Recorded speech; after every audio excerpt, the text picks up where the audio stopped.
Já vai começar a gravar.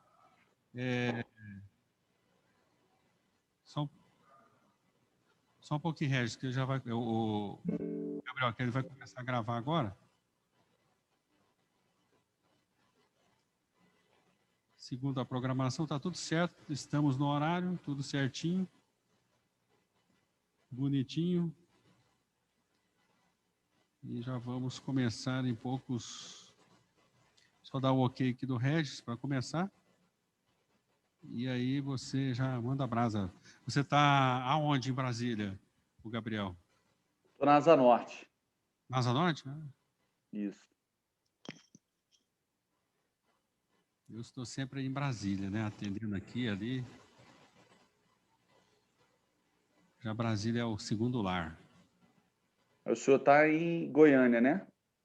Goiânia. Goiânia.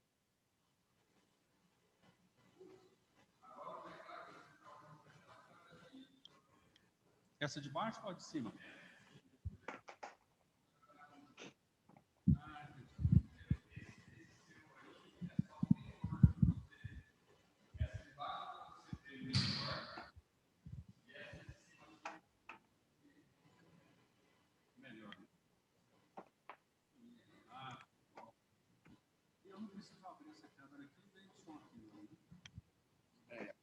Você aceitar pessoas, é o seu computador de apoio, certo?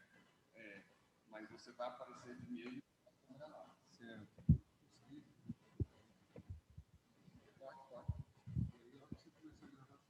Tá, já estou gravando. Perfeito. Então vamos começar aí o Retinawesome, né? Seja bem-vindo aí ao nosso ambiente de amigos, né? Nós vamos falar agora em português, mas daqui a pouco nós vamos começar a falar inglês e you speak English too as well, no? Your English? Speak? Yes. Very good. It's okay. Yes.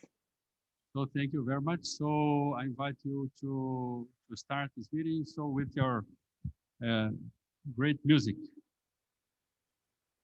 So you are welcome to start the Retinawesome with a good music from Brazil and around the world. Thank you, Gabriel. Let's go.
Olha que coisa mais linda, mais cheia de graça. Ela, menina, que vem e que passa, um doce balanço a caminho do mar. Moça do corpo dourado do sol de Ipanema, o seu balançado é mais que um poema, é a coisa mais linda que eu já vi passar. Ah, porque tudo é tão triste. Ah, porque estou tão sozinho. A beleza que existe, a beleza que não é só minha, e também passa sozinha. Ah, se ela soubesse que quando ela passa, o mundo inteirinho se enche de graça e fica mais lindo por causa do amor, por causa do amor, por causa do amor.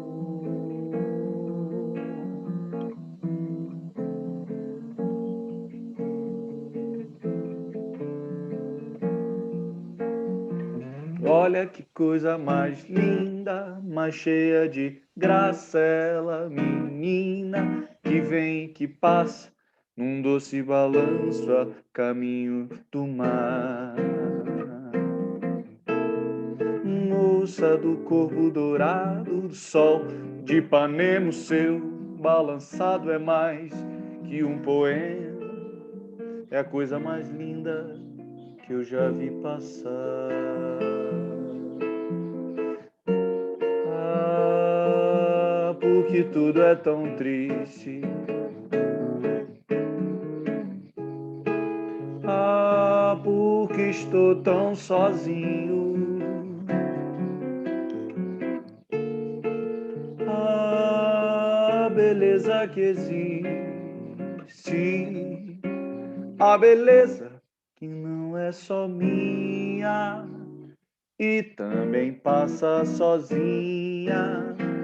Ah, se ela soubesse que quando ela passa, o mundo inteirinho se enche de graça e fica mais lindo por causa do amor, por causa do amor,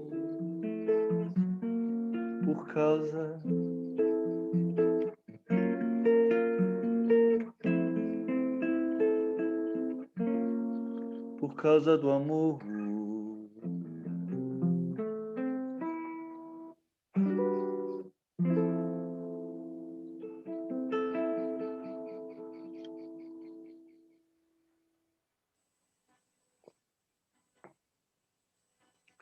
Well, good morning and good afternoon for all. It's a pleasure to me to bring some Brazilian and world musics to you. It's a very pleasure for me. Let's go.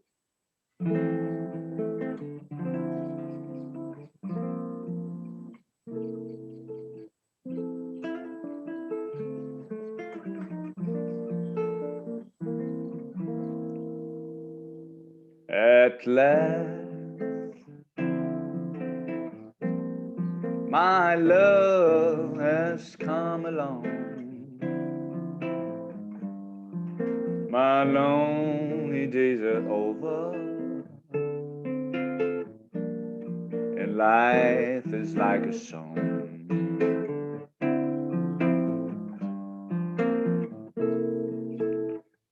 At last, the skies above are blue. My heart was wrapped in clover. The night I look at you,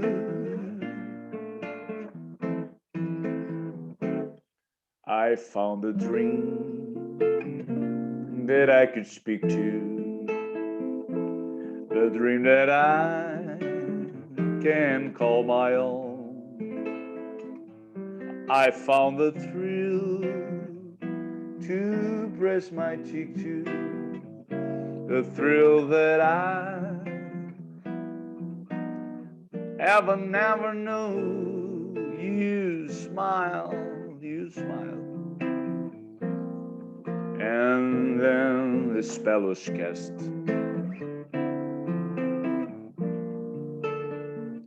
And here we are in heaven,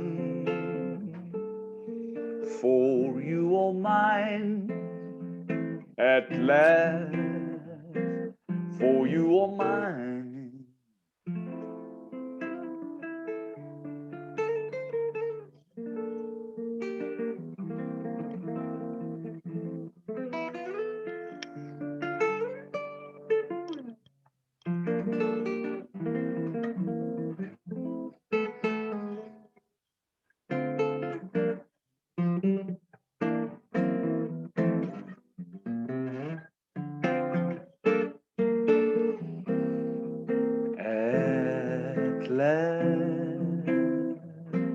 My love has come along.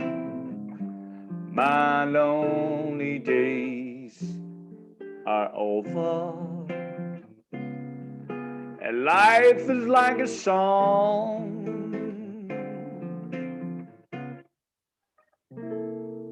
At last, the skies above are blue. My heart was wrapped in clover, and the night I look at you,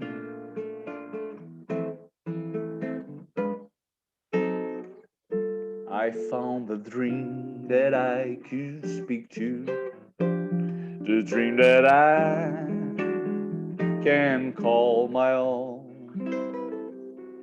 I found the thrill to press my cheek to, a thrill that I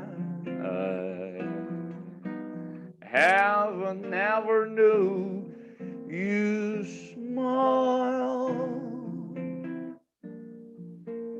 and then the spell was cast,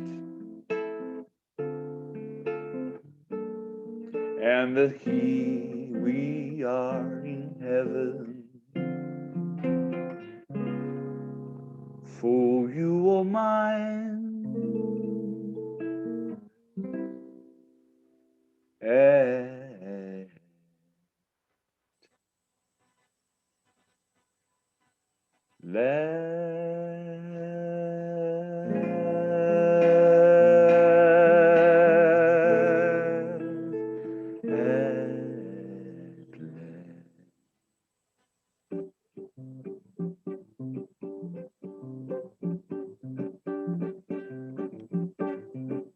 Turn back to Brazil with a samba.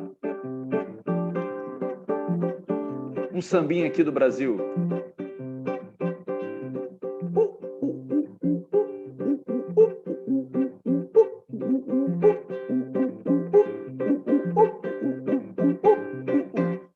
Eu sou o samba, a voz do morro sou eu mesmo, sim senhor. Quero mostrar ao mundo que eu tenho valor. Eu sou o rei do terreiro, eu sou o samba. Sou natural, é lá da África primeiro. Sou eu quem leva a alegria para milhões de corações brasileiros. Salve o samba, queremos samba. Quem tá pedindo é a voz de um povo, de um país. Salve o samba, queremos samba, essa melodia de um Brasil feliz. Eu sou o samba, a voz do morro, sou eu mesmo, sim senhor. Quero mostrar ao mundo que eu tenho valor. Eu sou o rei do terreiro, eu sou o samba, sou natural também do Rio de Janeiro, e sou eu quem leva a alegria para milhões de corações brasileiros. Salve o samba, queremos samba, quem tá pedindo é a voz de um povo, de um país. Salve o samba, queremos samba, essa melodia é de um Brasil feliz.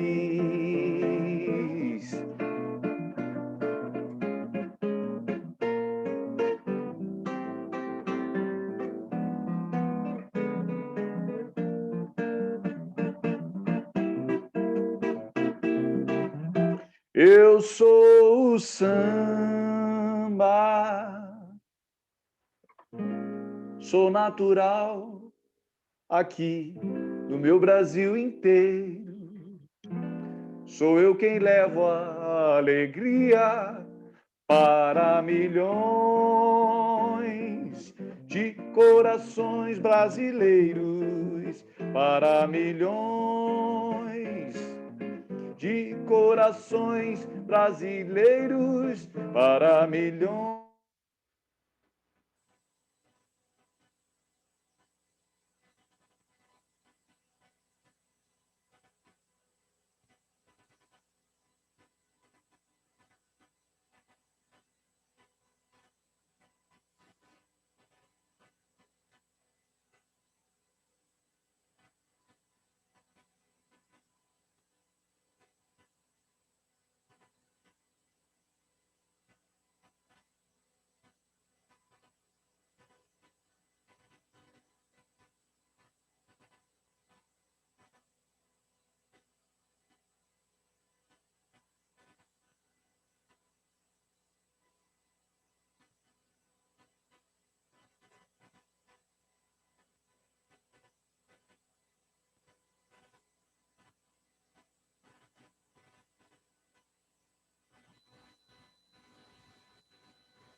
Hello guys, welcome.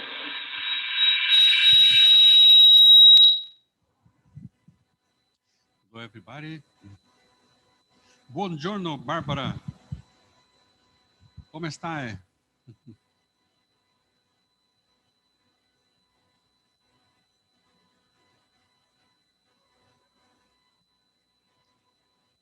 I think you have to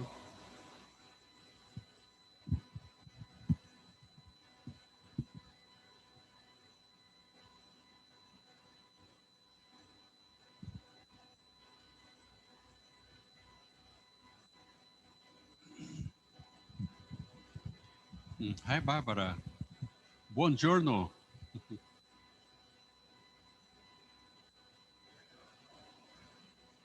I think you have to activate your microphone. It's not on yet. Hello? Hello. Yeah, hi. Could you download the video or maybe we can try and share? I hope my connection is enough.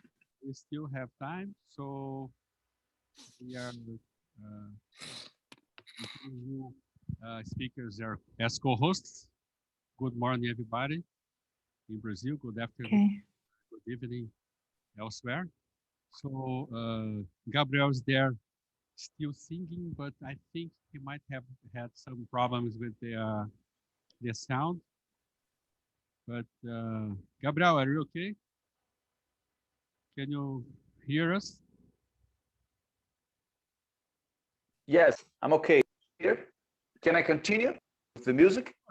Sure. I think you are close to the Italian music, so we could play the Italian music for Barbara. Oh, okay.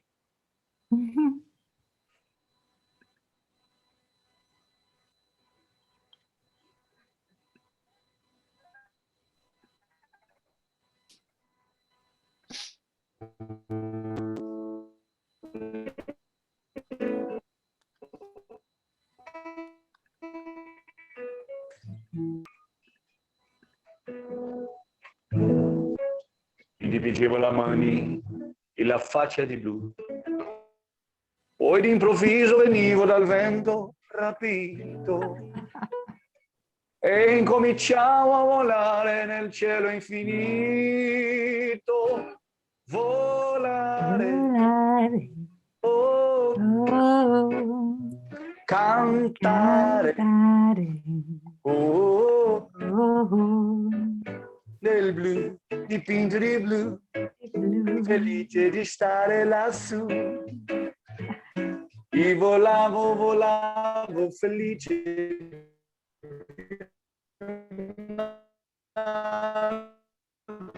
Il sole ancora più su, mentre il mondo pian piano spariva giù. Una volare, volare, oh, e il blu, dipinto di blu, felice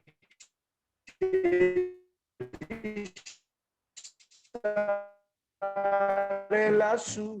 I sogni nell'alba suoni quando tramonta la luna.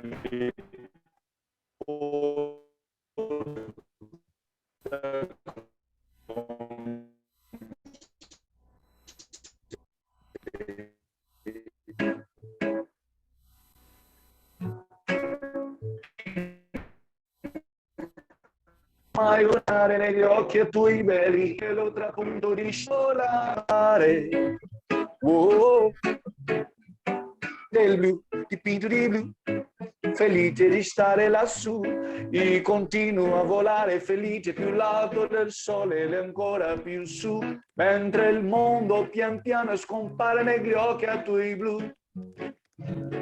La tua voce è una musica dolce che suona per me. Volare, oh, cantare, oh,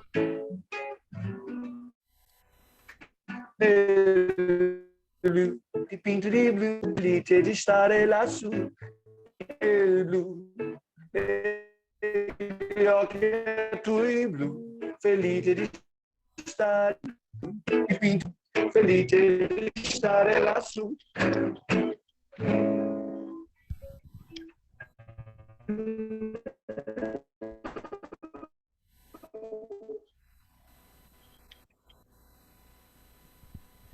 Very good, Gabriel. Nice music. Your sound got a little bit crooked by now at the end, but it was good. And Barbara was helping you to sing a little bit. Yes. That was. Where did you learn Italian, Gabriel? Italian music and. Sure. You sing well. Naturally. Well, Doc, I love to sing, but parlare, no. Ah, Okay. parla. Sing is good. Yeah. Parlare niente. Yeah. Buongiorno. Buongiorno. E grazie. Barbara, how is your So, likewise? Bravo, bravo. Yeah, bravo. Molto bravo. Grazie. Okay. So, Barbara, how is your Yes. Excuse me, mail needs your attention. It's probably cold over there, isn't it? It is cold, but we have a great sunny day today. Yeah, very good. I saw snow there, beautiful places. On the mountains, it's snowing. In South Italy, they are taking bath in the sea. So Italy is very different, and I know. like Brazil. Yeah, very. Do you want me to try if the connection is correct, Hudson? Yeah, sure. Let me just welcome here Dr. Emmanouil from Greece. Good morning, Emmanouil. Jorge Mitri from Brazil. And Dr. Lam from Hong Kong. Hi. Hi, Dr. Lam. Hi. Everything all right? Hello. Yeah. Hi. Hey, you're too soft. The voice is a little low from your side. From my side? Yeah, your audio is low. The volume is low. The volume is low. Is it Yeah, better? it's better now. Yeah, it's a bit better now. I think I got to be closer to this microphone. Yeah. Okay, did it get better? Yeah. All right. VIII, how are you? Everything all right back in India? And so, Barbara, I'm downloading your video over here, but it's getting a little slow because it's probably a little heavy on the internet, but it's going okay. But if you want to give a trial and test it and see if it works, because we still have time to start. I made you as Do you want me to try and share? Sure. You are co-host now. You just try and share, but you actually don't need to start it now. Just test. Just to see if it works. Yeah. Yeah, it works. Good image. How was it? You can hear. Yeah. Okay, so I will stop and we will start from here. Okay. Okay. I will stop sharing. Thank you. It's our pleasure to have you all here. Hi, VIII. How's it going? Good morning, good afternoon, good evening, and good night. Good evening. Where are you now? Your background is so beautiful. About to jump from the mountains. Oh. I stepped on You're driving. I'm on the second. I'm not driving. He's close. My brother's driving. Oh. Your brother. The seatbelt is on. Yes, it looks like. Where is Arun? Arun is around? He's at the hospital. At the hospital. Okay. So you also have a clinic in your house as well, no? Yes. This is very good. Maybe 3 main clinics in your city. Yes, sir. Yeah, that is cool. That is cool. Yeah, I saw patients also yesterday, and we did surgery up to 11 p.m. So we were quite busy, but that's okay. Retina stuff, people are getting busier and busier, especially now after COVID times. And so, Barbara, are things getting better in Italy? Because you... No, not at all. The alert threshold is higher. So we are almost close to lockdown again in certain regions of Italy, and the numbers are rising. It's not as bad as 1 year ago, of course, but we have to be very careful. Okay. So we are starting having the vaccines, but only a small percentage of the population has been vaccinated, only medical staffs, and now teachers, it's going into the schools. So very, very few people, very small percentage, less than 10%. And all the variants are coming, so the alert is very high. Yeah, the variants here in Brazil are coming as well. And people are getting vaccinated. We are having the vaccination from coronavirus, and also AstraZeneca, and others are coming around. Mm-hmm. So we hope things will get better. Good morning, Saad. How are you? Good afternoon. Actually, it's 3 p.m. here. So good afternoon. Good, doing well. Good How are you? afternoon. 3 p.m. Yeah. Great to have you, Dr. Barbara. It's a pleasure to have you with us in the Retinawesome. Yeah, Barbara Thanks. gave us an honor for her participation. Of course. Thank you. Thank you. I think we've been together before with Dr. Sharawi from Alexandria. She was also with us. Yeah. True. Yeah. Thanks. Thank you. Thank you. Dr. Lam, how are you? Good to see you. Good to see you also. Thank you. Dr. Lam, how is things in Hong Kong? Getting a bit better. We're waiting for the arrival of the vaccine, probably the end of the month, and then the vaccine program should start. The number actually has come down, and now we are down to about 10 patients, confirmed cases a day. It was as high as 100 a day, so it is good. So they're relaxing some of the restrictions. So they allow restaurant to have like 2 customers at a time at the table, rather from the I think that was a couple of weeks back. Now is they're going to allow 4 customers per table. So things are improving.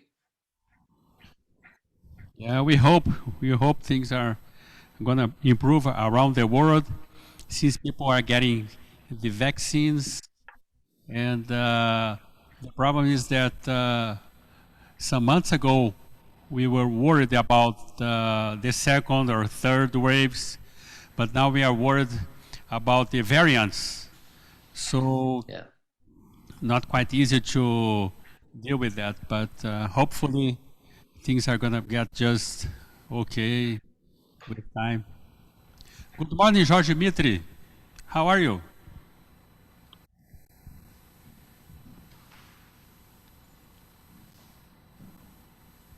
Everything all right in São Paulo? Your mic is probably not on yet.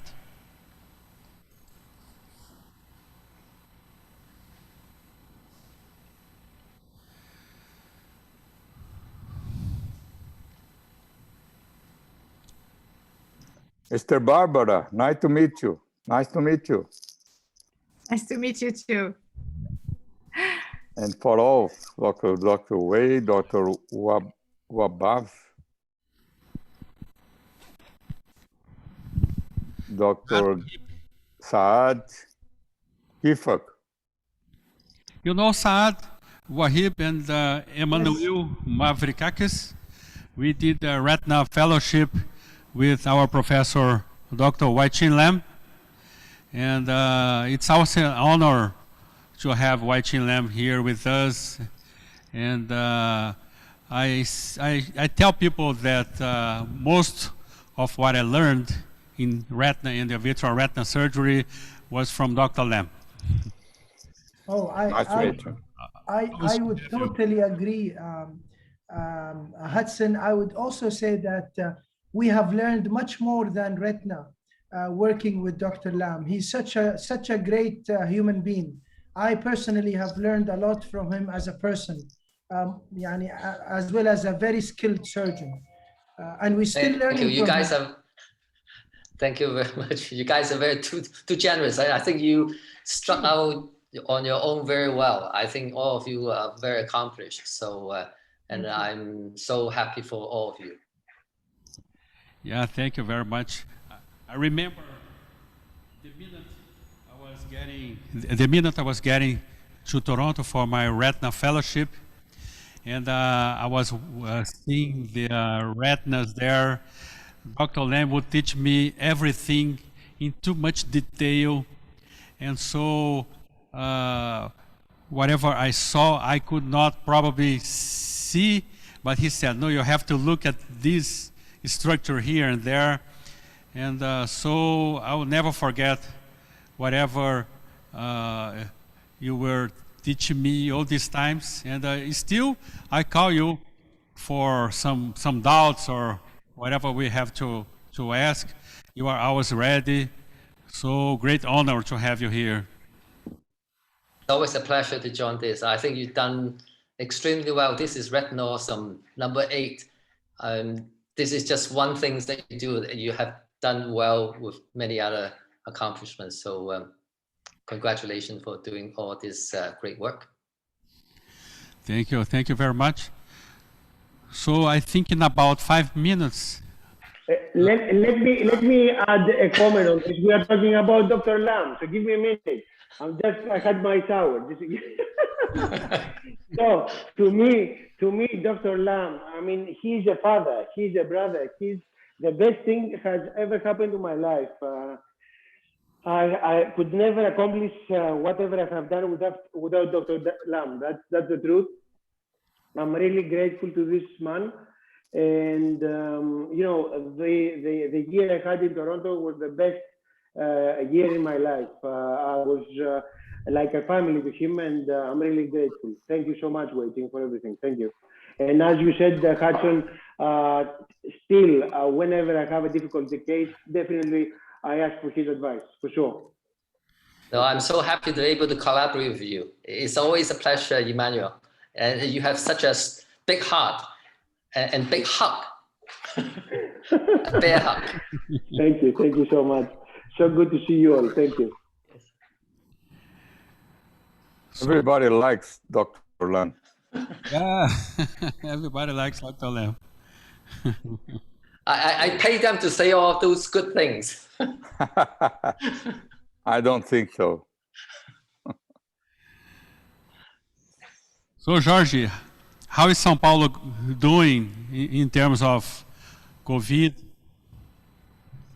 Yeah, we have a big problem here because nobody is respecting the using of mask. Everybody is in the street. We have a big problem here, and we have a fighting between the governor and the president. They are fighting every day, and we pay for this problem. And who's going to be in charge of this and that? Yeah. That is not always a good thing.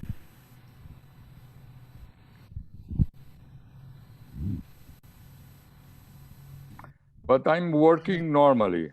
The patient's coming to the clinic, and we are doing surgery every day and working normal now.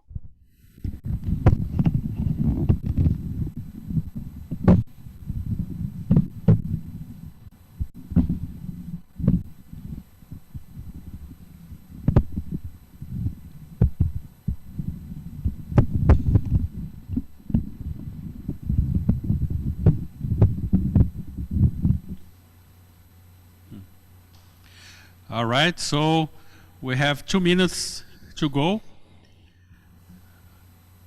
I think most of our speakers are here, and Dr. Oshima is going to be around within 1 hour to present his case. Dr. Gustavo Hane just arrived. Good morning, Gustavo. How are you? Good morning, everyone. Nice to see you again. Hope you're all healthy, safe. Glad to be with you again, guys. And hope we can gather soon in person, right? For sure. It's good to see you again. You too, thanks. How is things in the south of Brazil? Warm. Today we are expecting 30 degrees, more or less. So let's see. Yeah, so it's pretty good. And hot, no? 30 degrees plus Celsius? Sorry? 30 degrees plus Celsius? Yes, yes. Pretty hot, yeah. We have some rain over here, so it's not that hot. It's okay. It's about 24. So, Dr. Gustavo, I think the first vitrectomy he saw is in my clinic, right, Gustavo? Remember this? Good morning, Georgie. How are you? Yes, actually, when I was in my 4th year in the med school, and I did an observership with Dr. Mitri, and on that time I just knew cataract because my father is a great cataract surgeon. And when I saw Dr. Mitri doing a vitrectomy, I decided that was I wanted to do. He is a great surgeon. You should visit him, and a great guy. Thank you very much. You too. Oh, thank you. Thank you. If it weren't Your for father, you, how is your father? good, working like if it were the last day of the planet. Good. Nice to meet you. Nice to meet you too. Before we start, I'm gonna show you the teaser, and then we're gonna give Barbara the word to start as a keynote speaker. I wanna just thank Dr. Yoshihiro Yanakawa, just arrived. Good morning. Everything fine? Absolutely. Thank you very much for having all of us. Yeah, it's our honor, always. So I will share my screen and play you the our teaser. Okay. So welcome to Retinawesome number 8. It's the 8th edition. It's always a pleasure, honor to be with all you here.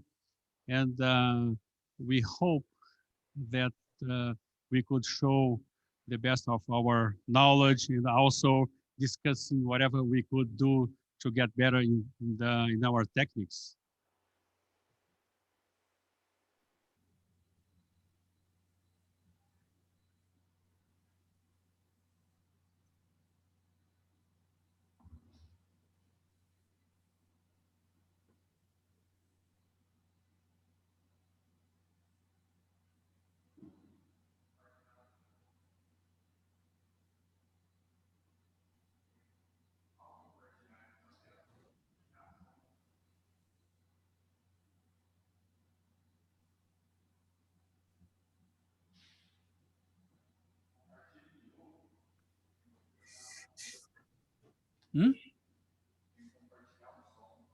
Ah, não está compartilhado, não? Como é que eu compartilho?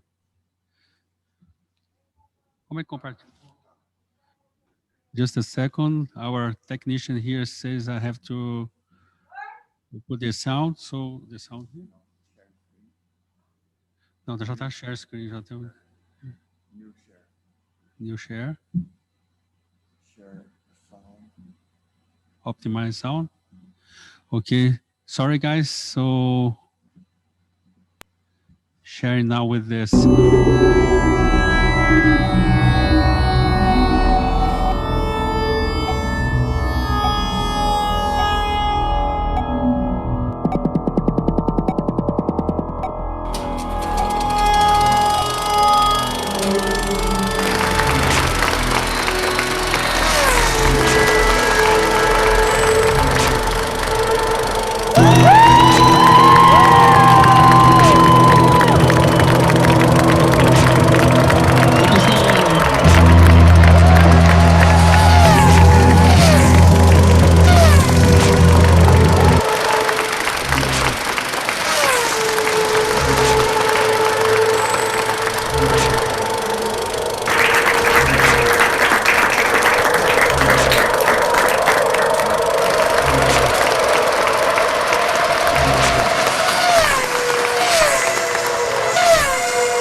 Ten, 9, 8, 7, 6, 5, 4, 3, 2, 1.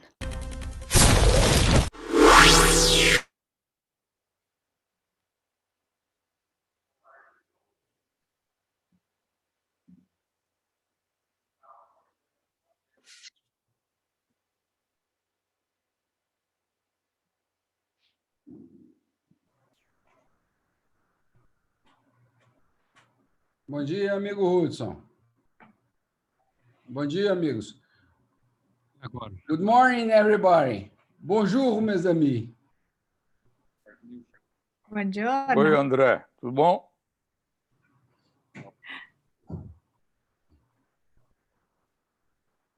Eu estava compartilhando o vídeo, apareceu?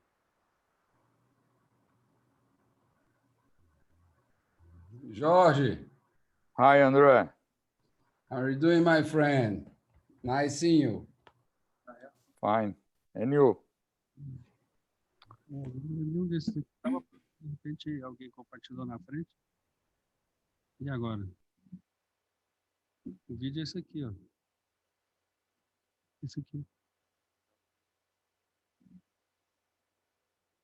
Agora está com de novo. O vídeo está tocando, estou ouvindo o som do vídeo.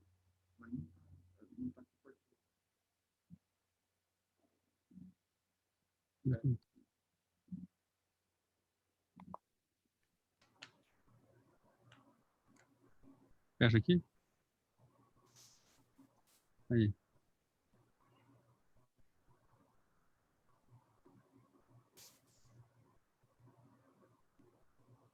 Não.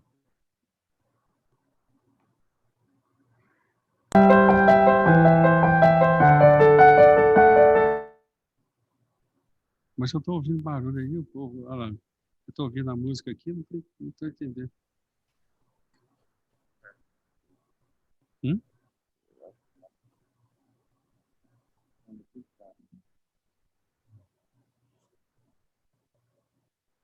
Mas aqui é o dela, né? É esse aqui?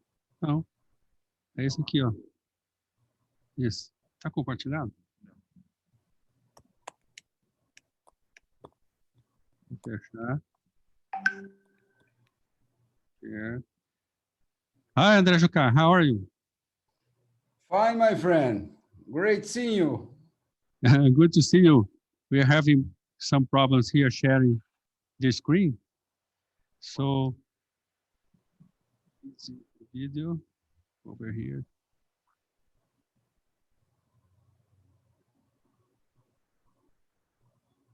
Just a second.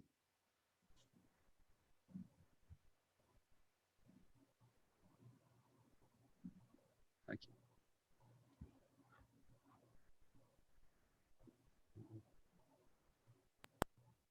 O som agora tá bom? Verifica.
Ten, nine, 8, 7, 6, 5, 4, 3, 2, 1.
So thank you very much again. And I want to say hello here to Dr. Natarajan. Just came in. Welcome. Yes. Hi, good evening, Hudson, and good afternoon, Barbara and friends. Hello. And, good to see you. Hey, George Mitre. Yeah, Natarajan, you look good. Yeah. I just came back from OT and came home and started my... Also want to make you a co-host and ask Dr. Barbara Parolini to introduce our Retinawesome number 8 and after give her talk as a keynote speaker. Thank you once more, Barbara, for being with us in this edition of Retinawesome 8. Thanks. So thank you, Hudson. It's of course a pleasure to be here with you. I will share my screen to introduce the talk and I'll be happy to answer all the questions. Okay, I will speak today about the intraoperative OCT.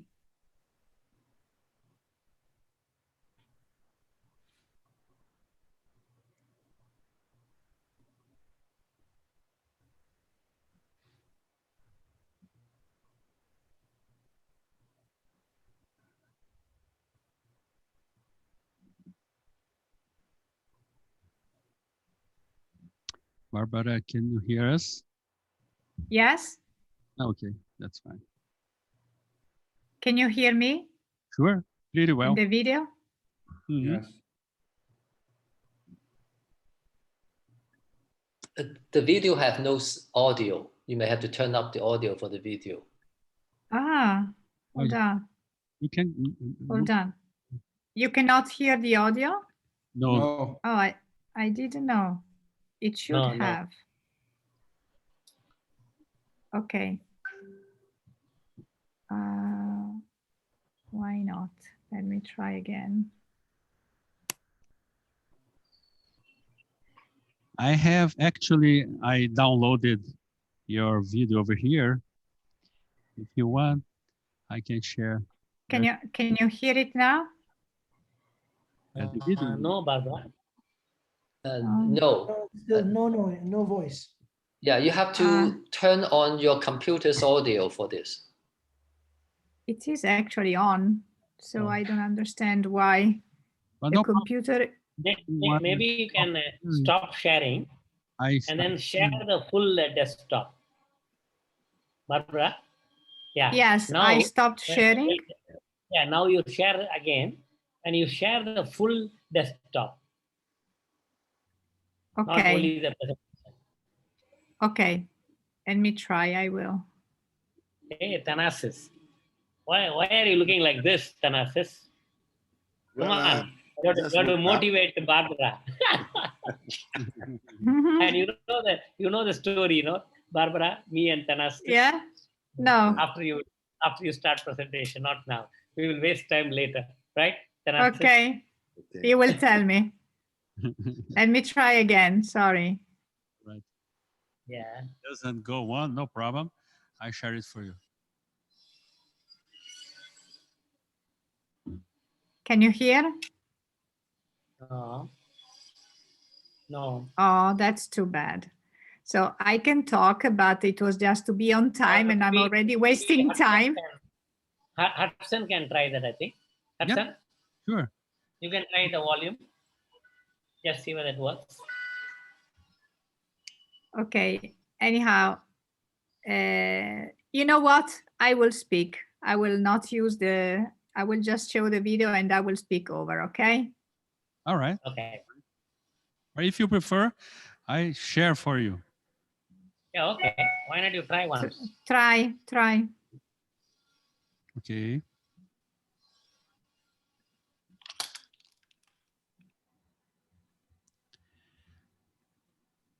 Good morning, Athanasius.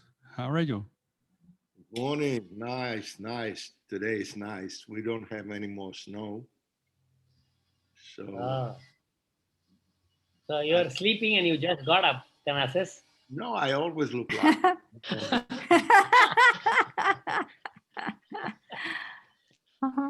the sneaky look. You think that I'm sleeping, but I'm awake. What time is it for you? For me, it's siesta time, 2:30. Yeah, that's right. That's why I asked that. That's the normal way to go to bed now at noon. So let me start. Yes.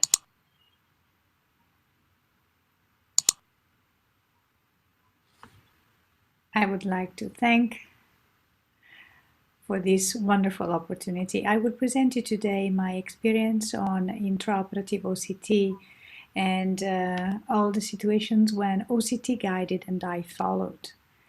So let's start with the guidance of OCT in peeling membranes. Why peeling needs OCT at all? Well, the retina is transparent. The membranes are transparent, and so how to distinguish one from the other? We can easily distinguish the retina from the choroid because the choroid is colored, but membranes are transparent, and in this example I am finding the plane of separation between membranes and retina, but not all the cases are as straightforward as this one. Even in this case, you can see I am peeling the edges of the membrane that probably partially was peeled during posterior vitreous detachment. You can see the staining of the edges and then partially the membrane. The view through the microscope is excellent in this case, and we can distinguish the epiretinal membrane and the surrounding internal limiting membrane, but while staining is a good help, it does not solve all the problems. It's how to see when there is no contrast, when we have to verify the position of an ILM flap under air, how to verify the reaction of the retina in difficult peeling at risk of iatrogenic lesion. This is an example of low contrast for atrophic changes in the choroid in a case of macular hole and some macular degeneration. On the right, the N-focus OCT shows exactly the position of the hole and the ILM on top of it. We surgeons know that under air the view is more difficult. So if you add atrophic changes and air, the being assured of the position of the ILM flap is even more difficult, but the intraoperative OCT will tell you exactly if the hole is closed and if the ILM is on top of the hole. These two peelings seems the same. We are peeling an epiretinal membrane at the posterior pole in two different eyes, but you will see that the one on the right is inside this type of fundus. The one on the left is in this type of fundus, which is totally different, as you can imagine. This is a man that can see only through that central island of choroid. After retinal detachment, he developed a bad gliosis and his vision went down to 0.1. I have been waiting for 1 year before deciding to operate, but then his vision was decreasing. It was the only eye. He was desperate and I decided to peel. I was not at ease, as you can imagine. While I was peeling, I was wondering if I was detaching the macula again, creating holes. I was wondering if I was peeling too much or if I was peeling at all. And of course, the view through the microscope is helpful, but cannot answer all those questions with certainty.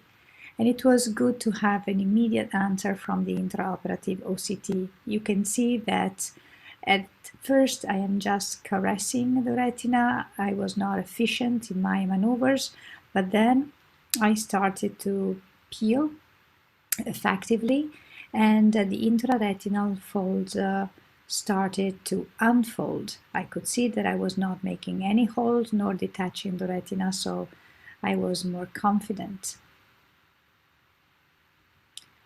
In fact, here I can introduce a new concept. The microscope shows the movement, but the OCT shows the effect of the movement. You see that through the microscope you can see the movement of the forceps, while on the right you see the consequence of your movement, the unfolding of the retina and the aspect of the retinal surface without the epiretinal membrane. And this is the pre-op and post-op view of that specific case. This is another case of severe gliosis in a high myopic patient operated with vitrectomy and encircling buckle. She developed an epiretinal membrane. I could not make any mistake or making holes, and the intraoperative OCT was extremely useful. This is pre-op and post-op.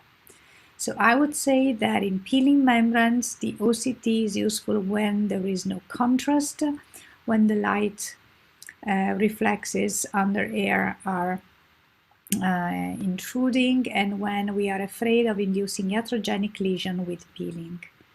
What about retinal detachment surgery? Well, in this particular point, the OCT is extremely useful, and let's start to see the behavior of the retina under different tamponades. Injecting perfluorocarbon liquid on the left, you see on the right that the retina is flattening and that the subretinal blood is squeezed out. Under air, I am reattaching the retina, exchanging PFCL with air. And as you can see, when the peripheral retinal brakes are flat, during the exchange of air, the macula detaches because there is some residual subretinal fluid that cannot be removed aspirating through the peripheral holes. It happens all the time, and you see the macula is detaching. And then, interesting, when I inject heavy silicone oil, the macula flattens again. It's almost when we inject a PFCL. We can exclude the presence of a subretinal PFCL. Even when we have turbulence of PFCL, we can always make sure that we don't have PFCL under the retina. And here, if you observe in details, the retina is flat under PFCL, but we can see the small wrinkles in the external retina. And that might explain the small blood-like detachment that we observe even post-operatively. It helps deciding whether to peel or not to peel the ILM. You know that peeling might prevent secondary epiretinal membrane formation, but here the fovea was so thin that I decided not to peel. Instead, in this case, I decided to peel because the fovea looked thick enough. There were so many wrinkles, I decided to remove the ILM. And interestingly, you will see that even after removing the ILM, some wrinkles remain. I can see on the OCT side that some of the wrinkles might be induced at the level of the choroid and the RPE.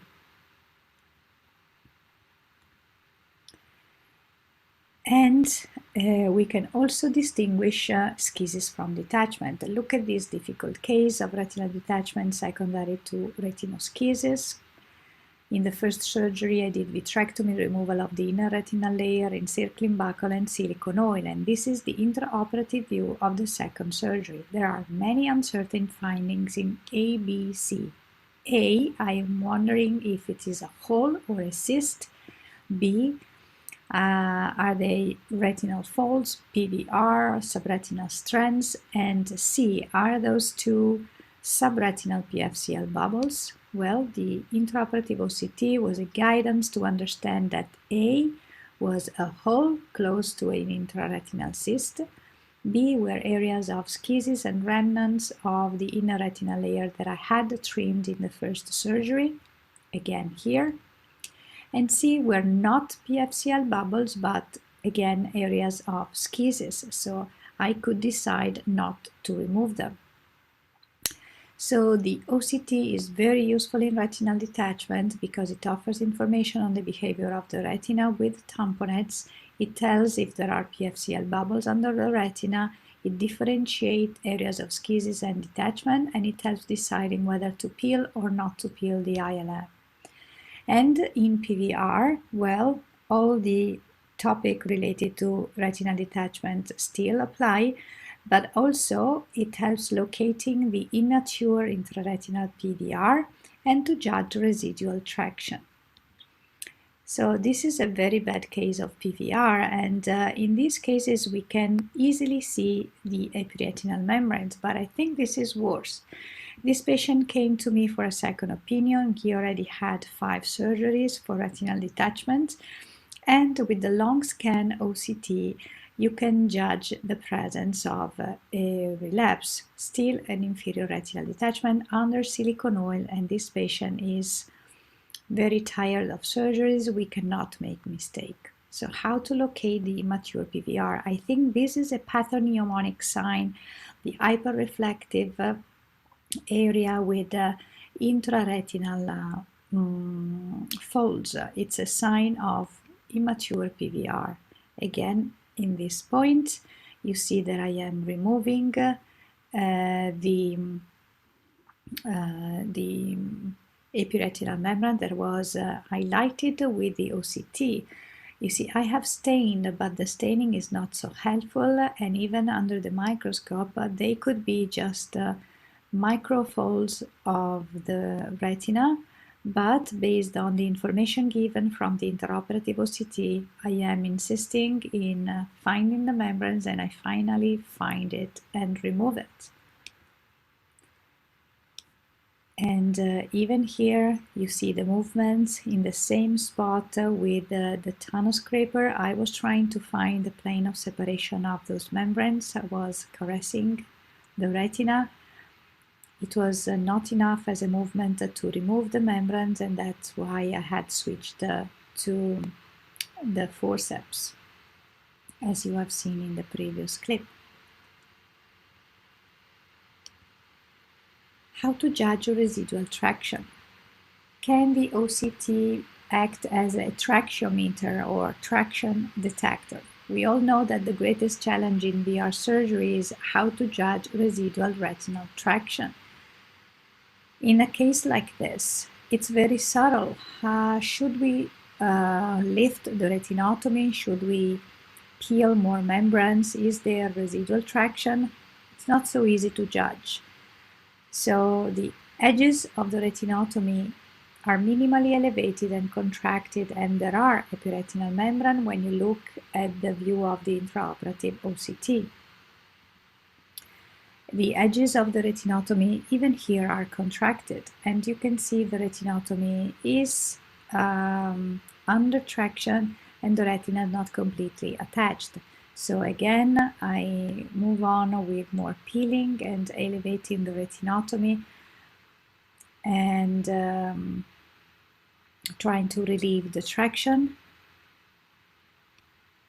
And as you can see here, on top is the pre-op, and on the bottom is after the maneuvers of flattening the retinotomy again and peeling more and more. Even here, the edges of the retinotomy are now relaxed. There are no more membranes to peel, and so I could judge that the case is finished. And this is the post-op view. And can the OCT be of guidance in high myopia surgery? Well, yes, in vitrectomy and in macular buckle we have useful information. Here you don't see the hole on the left, but on the right you can easily see the flap and the position of the flap inside the hole. And even here, even more subtle, you see that I am stuffing the ILM flap into the hole. It is very difficult to judge the location of the hole on the left with the microscope view. And this is the final view with the ILM flap on top. And even here, the macular buckle is positioned exactly under the hole, and the ILM flap is inside the hole. Under air, it will be very difficult through the microscope to see what we are doing. And this is a case where I implanted the buckle only with the guide of intraoperative OCT. There are no fiber optics inside, no endoillumination inside the eye. And you can see my coworker is pointing at the macula, which is indented by the buckle. And what about when we have no view preoperatively and we cannot perform any intraoperative, any preoperative OCT? Well, after removing blood, even in this case, we can do the OCT. We can see there is a hole that can be taken care of. So in summary, the advantages are that we have confirmation of what we see with the microscope and the ability to see what we don't see with the microscope. And therefore we add precision, speed, knowledge, we can do more research and training. So one step closer to perfection. To be able to see is to be able to do. Thank you. Very beautiful, beautiful cases. Thank you. Amazing images, Barbara. Really great. Thank you so much. Thanks. And Dr. Lam would like to comment on Dr. Barbara's case. I agree. I think that was a beautiful presentation with excellent images, and those surgery that you perform are difficult in the first place to do them with the illustration that you have on the intraoperative OCT was very illustrative. I actually like to find out, do you use the intraoperative OCT for every cases? Because of course, the cases you've shown are all challenging cases. And do you find it useful for all cases? You know, it happened that I started to use the OCT for a year in the 2016. And so since then, I'm trying to do research with that. So I use it all the time. I just turn it on all the time.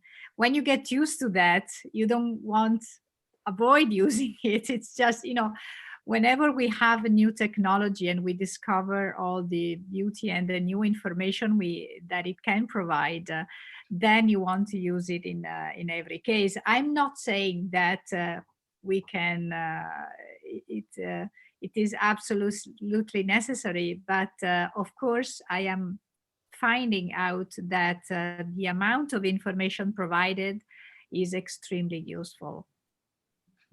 Yeah, I think you have a great list of the benefit that using intraoperative OCT can help, and they were beautiful cases for illustrations there. Yeah. I wish I have one. I don't have one. No. Well, let's say that I'm actually really focusing on the specific surgical steps where I find that the OCT can change the surgical plan. And because if we do that, maybe we can, even convince the companies that we need the OCT, and then maybe they will get down prices and make it more affordable, because we all want to improve our surgery. It's like with 3D. We want, but we are always unsure whether it is absolutely necessary or not. And so it's the wish for everybody to have more technology affordable to improve what we do. Agree. Keep speaking to the company and hope they will bring down the price. I think you're a very good speaker. So I think you're very convincing. I'll try. Athanasius. You have to unmute yourself. You're muted. Athanasius, you are muted. You are muted. Will. Out of respect, because I'm yawning, and I think the looks makes the difference with the companies. I always try to get OCTs, and I have a hard time to get one. We used to work together to the TBRS training center that we have, and we have the surgical OCT there. And Barbara has been one of our leaders there. And one question is, there are different kinds of OCTs. There are OCTs that they come, it doesn't matter what kind of microscope you have. And there are OCTs that they come only with the microscope together. So we have to make expensive choices. Because I know that you've tasted a number of OCTs. Do you give us any suggestion? It's a very sensitive issue that I'm telling you. But do you have anything that this is better than the other? This is more easy to use? Athanasius, of course, the answer is limited to the time I'm giving it, because the evolution will change all the technology. And of course, we always look for the better quality, higher resolution. Not just that, the one that I chose was the one that offered more independence to the surgeons, because you don't want an OCT and then depend from a technician. You have to pay extra, not just the OCT, but also human beings to help you doing what you do. And so I think a great plus is not just the resolution, but also the independence, something that you can use by yourself and help you doing what you do without other help. And so this is a plus, without a technician. To buy another microscope.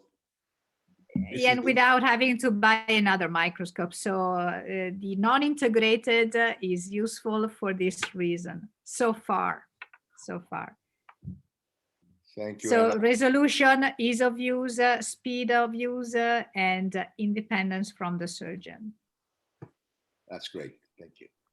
Natarajan, what are your thoughts?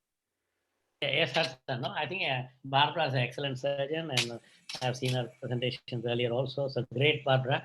But I have one question. Me and Athanasius started membrane peeling where the only 1 or 2 instruments in the 80s, and then to this level. So I remember when we didn't have staining, when we didn't have even steroid to stain, we were doing the peeling after seeing Dr. Jovanovic. So in case you don't have your OCT, what's your tips to the surgeons who don't have right now? What is the lesson you want to say? Natarajan and all, I'm old enough to say that I started without any staining at all. I was part of that group.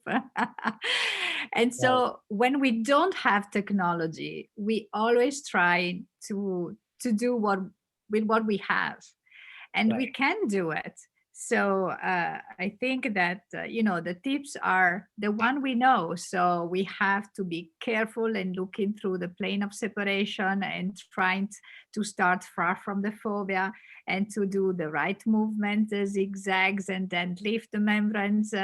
But in any way, I think we are able to do almost anything with nothing, because the more experienced you are, the less you need to do any surgical step.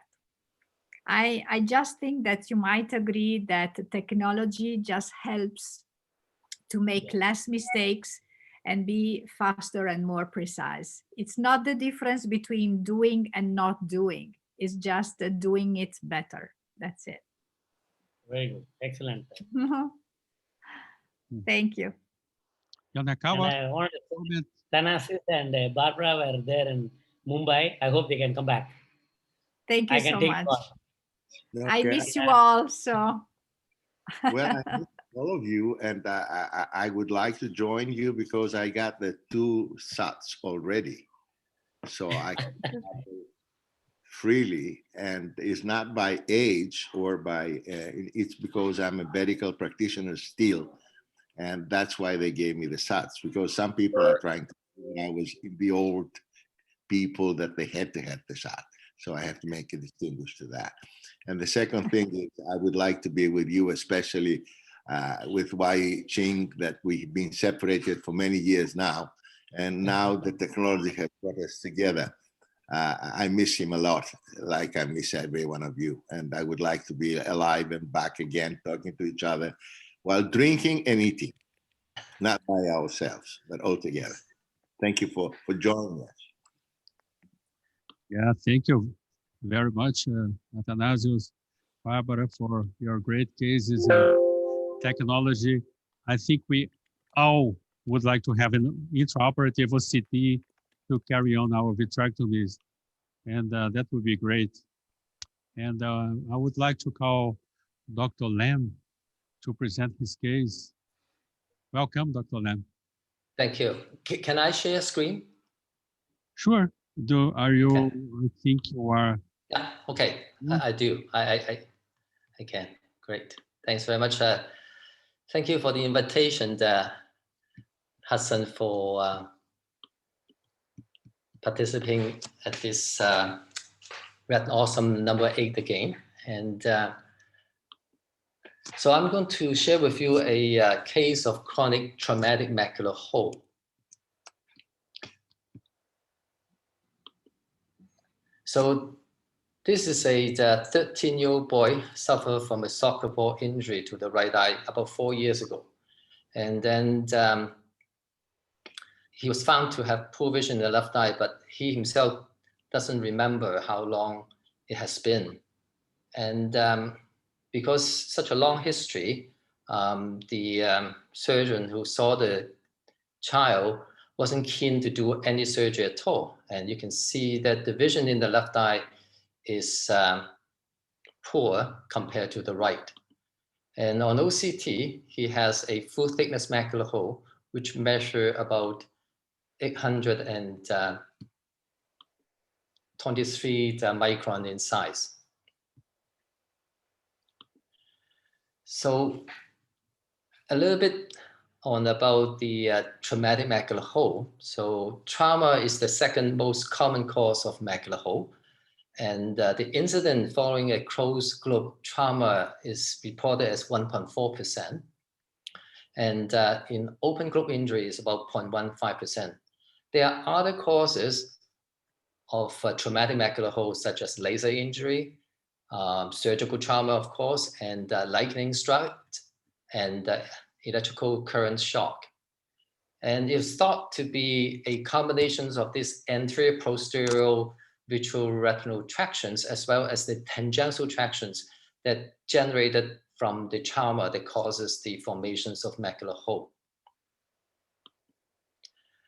The management of the traumatic macular hole, number one is observations, because spontaneous closure is reported. And in fact, it is more common to have that occur in children compared to adult. 50% reported in children, about a third, 30% in adult in one of the series that's reported. The median closure for spontaneous closure is about 5.6 weeks, and none will close after 67 weeks without any interventions. The prognosticator for good closure spontaneously are small size of the hole or presence of intraretinal cyst seen on OCT. And we are all familiar with the surgery. It's the standard vitrectomy, posterior vitreous separations, ERM peeling, gas, face down positions. And it's reported about 73% successful in first-time surgery. And if the hole is less than 6 months, the success rate is about 80%. And people have used different adjuvants such as TGF-beta2, platelet concentrate, even using plasmin-assisted visualizers to improve the surgical outcome. And more recently, there's discussion of IOM peeling versus inverted IOM flap. So I'm going to show you what I've done with this kit. And so I've done a, sorry, wait a second. I've done a inverted, multiple layer inverted IOM flap for this case. And, but I wasn't sure if this is going to work to close the macular hole, because the hole has been there for 4 years and the edges may be very much stuck. And so even with this inverted IOM flap, I was worried that it won't close. So I decided to do one additional step, is to inject the balanced salt solution subretinally to create a localized macular detachment. The purpose of that is to lift the edges of the macular hole, so now it has a chance to close. And so I've done about 4 different locations surrounding the macular hole with this blister of subretinal balanced salt solutions. The idea is to allow this fluid to coalesce and creating a localized detachment. And to improve the chance for it to coalesce better, I do an air fluid exchange to push the fluid more posteriorly, and they should gravitate towards the macular hole. So once I've done the air fluid exchange, then I'll go back to the fluid to use the diamond dusted membrane scraper to make sure that the edges of the macular hole are actually separated from the underlying RPE, so that the hole will be able to close afterwards. So after making sure that, and I'm satisfied there is sufficient subretinal fluid at and around the macula, and the macular hole itself, the edges of the hole is free, then I go back to air fluid exchange again to take out the rest of the vitreous fluid and have the patients have a face-down position post-op. So this is 1 month after the surgery. You can see the visual acuity hasn't changed yet, but the macular hole is closed. You can see the residual IOM overtopped the macular hole itself, and anatomically, the hole has been closed despite the fact that it's been 4 years since the initial injury. I'm not sure this is the longest macular hole or traumatic macular hole that's been closed, but certainly it is something that I would like to share with the group and like to hear other people's opinion and suggestions in management of such a chronic macular hole.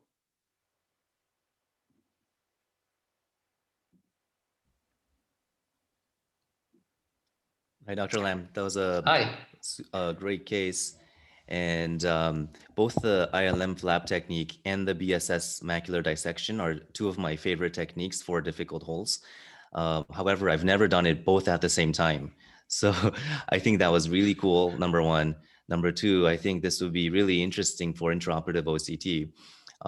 And 3, do you have the reason why I've never done both at the same time is my worry is that the flap will not behave correctly with the subretinal fluid.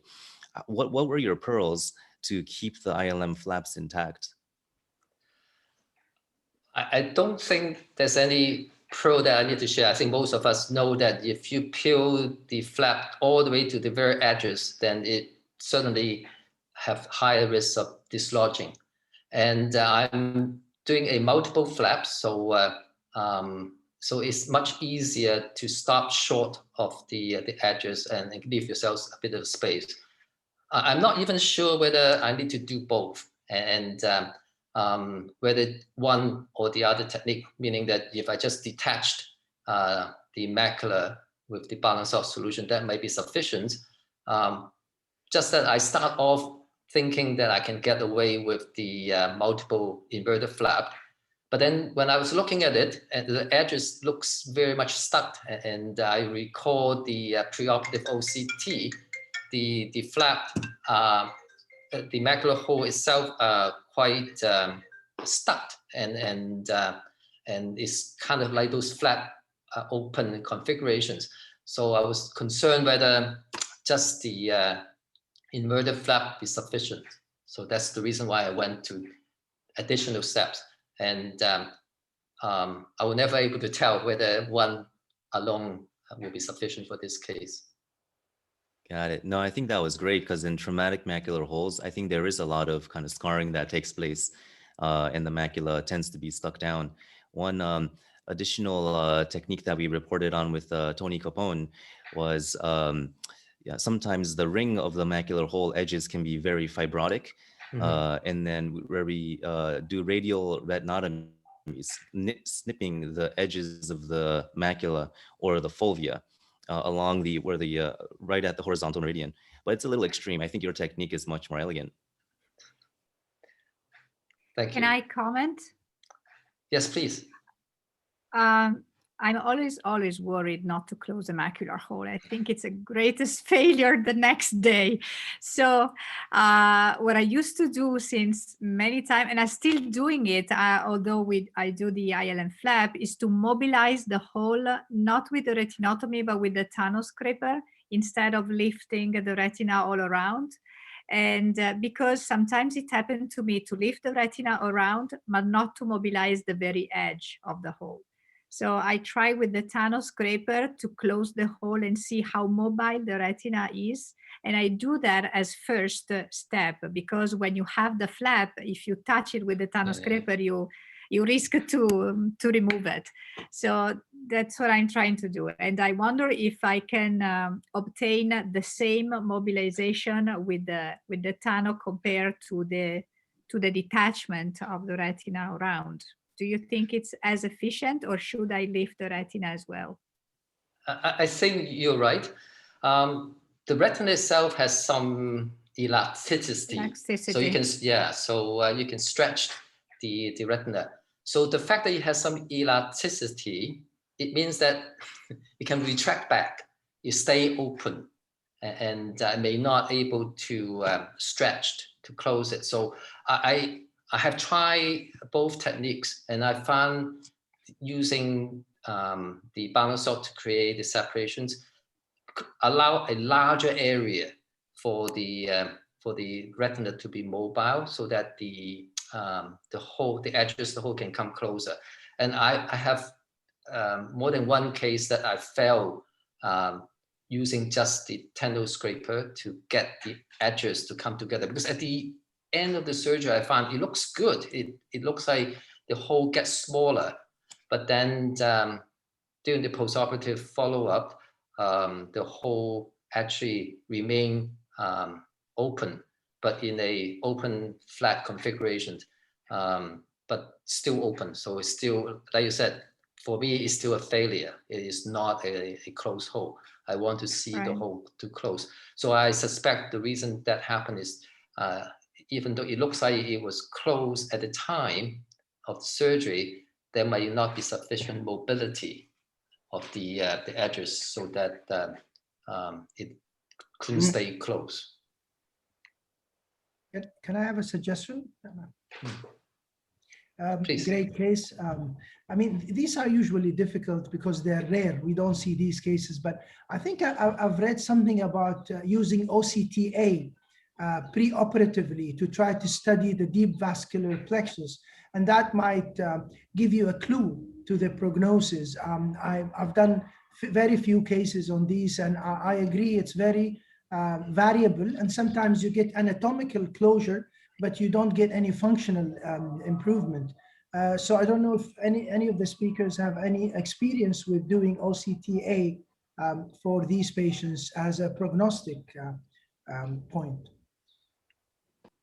Yeah, I don't have, but I'm very concerned on doing the tendon scrape around the hole. We got to be very careful, otherwise we could cause any lesions in the intraretinal space. But I think it's a good idea to have an OCTA, even though I haven't tried for this reason. Can I have a word, please? Yes. Well, I believe that the key point here is the BSS dissections, no, that stretch the macular tissue to close the hole. So beside the ILM peeling, I believe that's the key point here in these cases. And it's a key point to have take home with us. Yeah. May I have a little word? Congratulations, very nice job, Len. I think microperimetry may be interesting as well, as many of these patients do not improve visual acuity, but the central scotoma is smaller. And if you do that before the surgery and after the surgery, you see that the scotoma is smaller. And it's what we tell us. They say that the vision is better, although you cannot see a big improvement in visual acuity, is because the scotoma is smaller. I think microperimetry is interesting to assess these kind of improvements. Well, however, I think that no matter if we do OCTA, microperimetry are functional tests that tell us the comparison between pre-op and post-op. But unless we see huge scarring on the RPE due to the trauma, it's certainly useful to try and operate if a hole is not closed after 3 months, because some improvement might happen once we obtain the closure. And at that point, we are left to judge intraoperatively based on the elasticity which is left in the retina, which technique to use, whether to lift the retina, stretch the retina, or then accept to stuff the hole with something to obtain the maximum results. Do you agree, colleagues? Yes. Well, I think we made ourselves complicated. In order to get from 90% to 100%, in order to get from 4 years to do something, I have to congratulate Waiching for one thing. He combined everything that we know in one case. That's ILM peeling and putting it on the top, injecting BSS fluid that I know that in Canada, they were very, very ahead on that issue. I've learned it many years ago.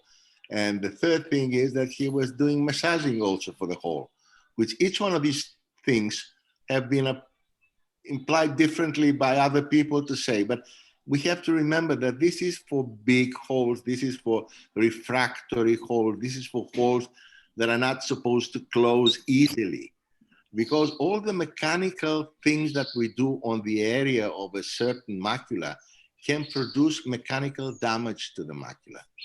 Scratching, pulling, closing, but in cases like that, you have to do everything. So we have to divide that in simple cases, straightforward cases, refractory cases. For 800 millimeters cases, you're entitled to go further to do more mechanical job and more mechanical job. We have to distinguish what kind of cases we do when we're talking. It's not about every macular hole. We're talking about refractory macular holes. That's what I think. Do you agree, Waiching? Yes, totally. I first of all, before I start, people didn't think that a 4-year macular hole from a trauma were able to close. So I, like you said, I do everything possible to try to enhance the closure. So. Thank you very much, and for all your comments. And I would like to invite Dr. Natarajan from the great city of Mumbai, India, to present and give us an honor for his case. Thank you, Hudson, for having me.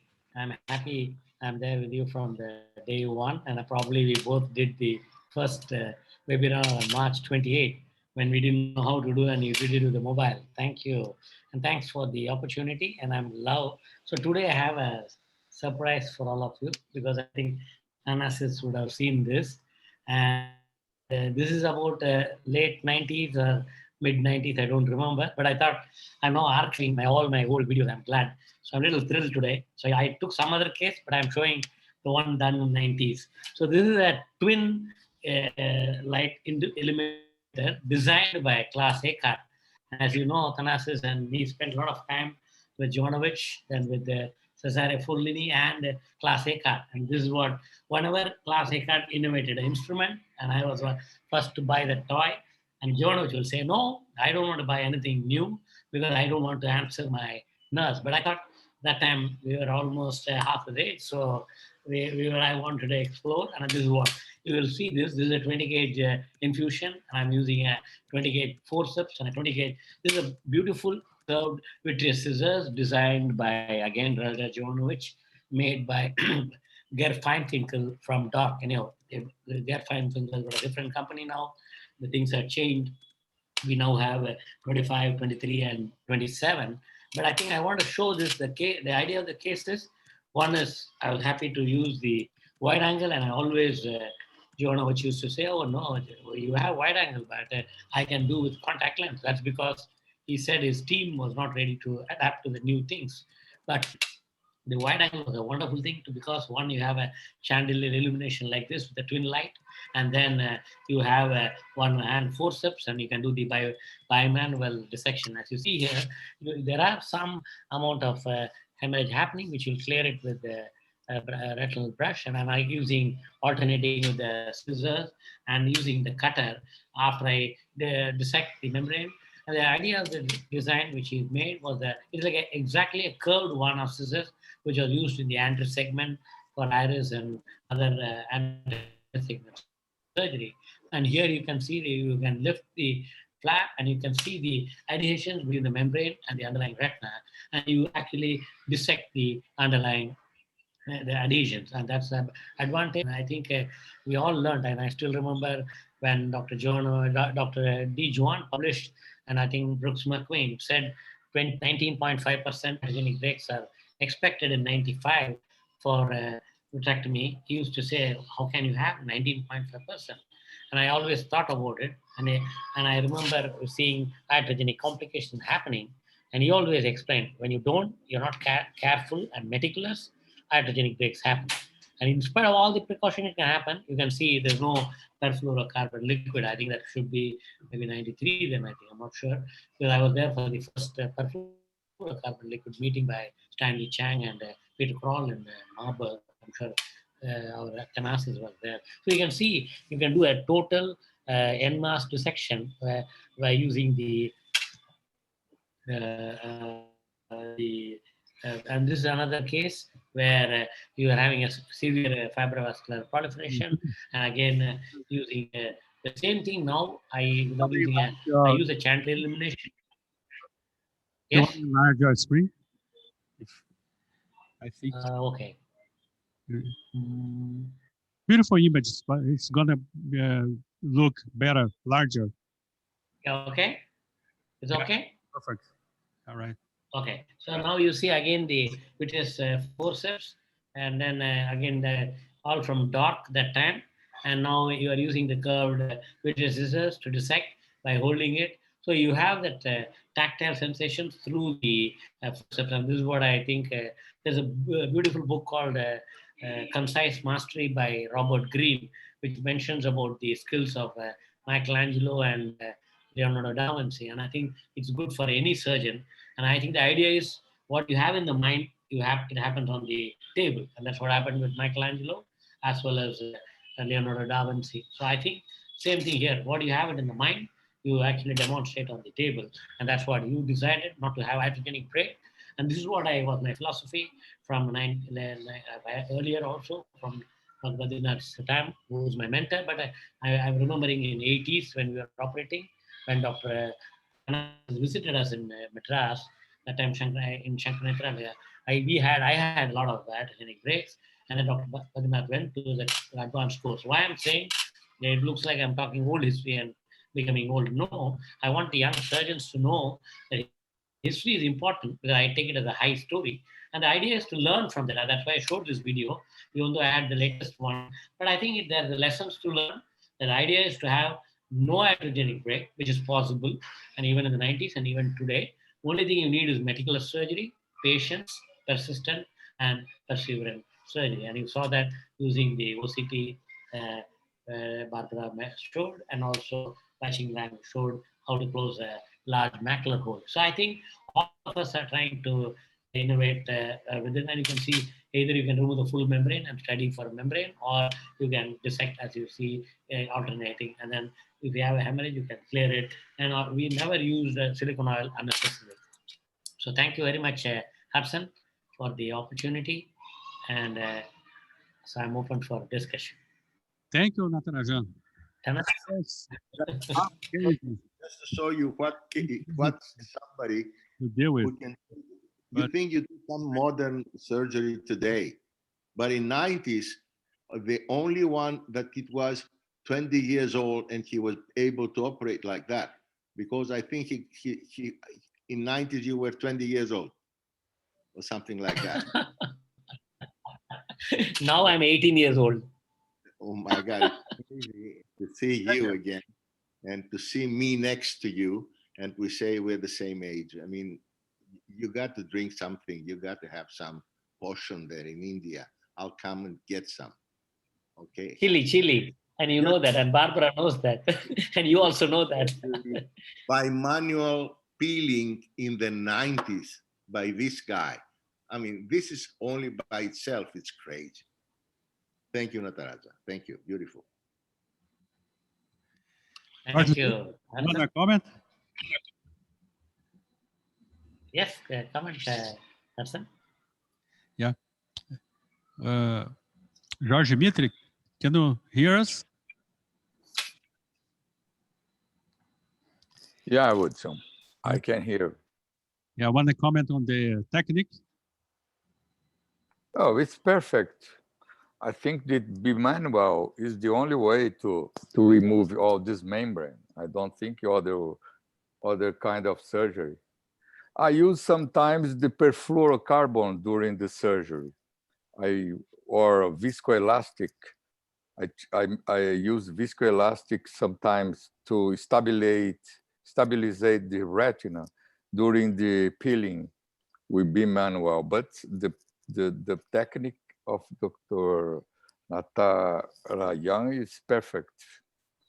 Congratulations. It's a big friend of mine for, I think, 20 years ago. More than that. I remember your football court and your plane. And I still want to come and play football in your football court, soccer. Yes. I love soccer, but only thing I'm afraid if you sprain or fracture your leg. And I said every time I go to the football ground, I come back. You still look young. George, I'm happy you remember that. And do you still have that shirt, Natarajan, the Brazilian shirt from soccer? Yeah. I know. I'll bring it shortly. I have it. I almost wear every 3 days to my gym. And everybody asks me, are you a Brazilian? I said, yeah. Very good. Gustavo Handy, do you want to comment on the Natarajan's cases? So good morning, Nati. How are you? Excellent cases. Very good. I can see your dad behind you and enjoying my old surgeries.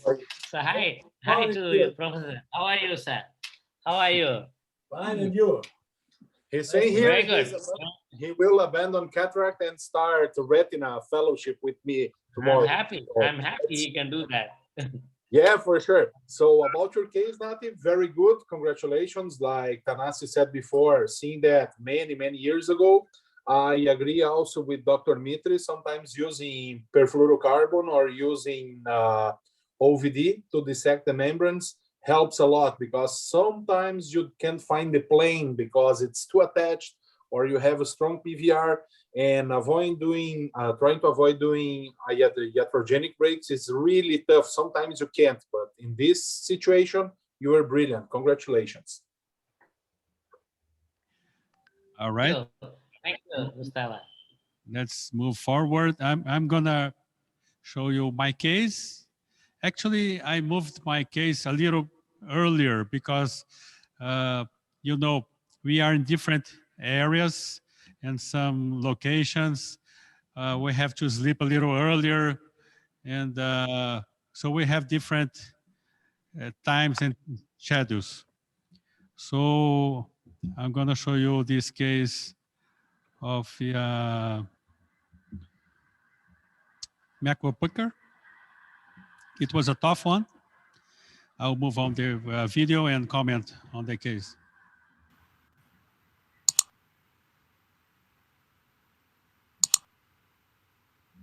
Just a second. I think I put the wrong video. In the meantime, I'll show the Brazil. Sorry, it's a Barbara. You have to do it. You can see it. This is playing John Mitres football club. Yeah. Very good. Looks like new. I thought it's 20 years old shirt. Looks like a new shirt. Yeah, new shirt. The football is not the same in Brazil, but the shirt is fine, right? Yes. So the quality of the shirt bought in Brazil looks very good. It comes for a long time. I think that's the one. Yeah.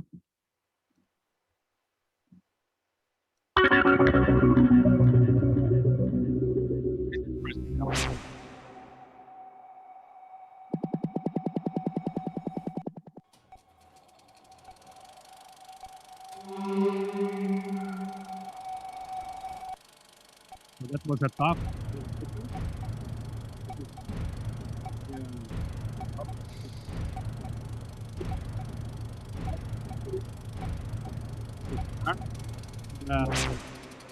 Macular edema with great traction from the Macular Pucker. Patient pseudo-phakic.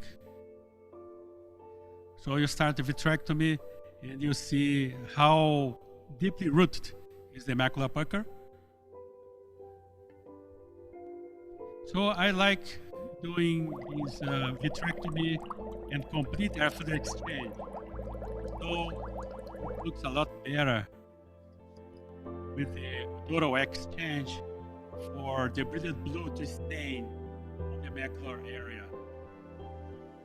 I always do that, I complete after the exchange, even though sometimes I have to change the tip for a smaller gauge. And I'm very familiar with the brilliant blue. Now attempting to remove the Macular Pucker. You see the retina, I got the pucker, but you see the retina is so attached to I got this very small break, but then I moved to another area so I could get a very good edge from the Macular Pucker, and I could remove it totally. It's not easy sometimes to feel the Macular Pucker because sometimes it's very deeply rooted. But when you find the good edge, you have to move it very slowly. And as you see, the macula is free. You see how much of a Macular Pucker was there attached. Now you see you have a free macula. You did not do the post-operative OCT. The vision got a lot better. Here I'm doing some lasers around the retinal periphery doing another fluid exchange. Saw that it's small hole, not very far from the foveal area. Repeating the fluid exchange. Sometimes the patient is faking. I don't usually like too much of a gas concentration, but I like doing some gas in order to keep the retina in shape. And also by doing that, I stabilize the retina, and I have the experience that with time, the gas sort of presses on the macular area and so keep the retina more flattened. So if the patient had an edema, it gets better, not only because you remove the epiretinal membrane of the pucker or the ILM, but sometimes it gets a lot better when you put some gas. Of course, you cannot do too much of a concentration in order to avoid these cataracts. So that was my case. I would love to do that with OCT on the side. That would be more interesting for me. I think I could be doing the things at the same time. What do you think, Dr. Barbara? Well, the view was very clear, so maybe the OCT could add little information in this case.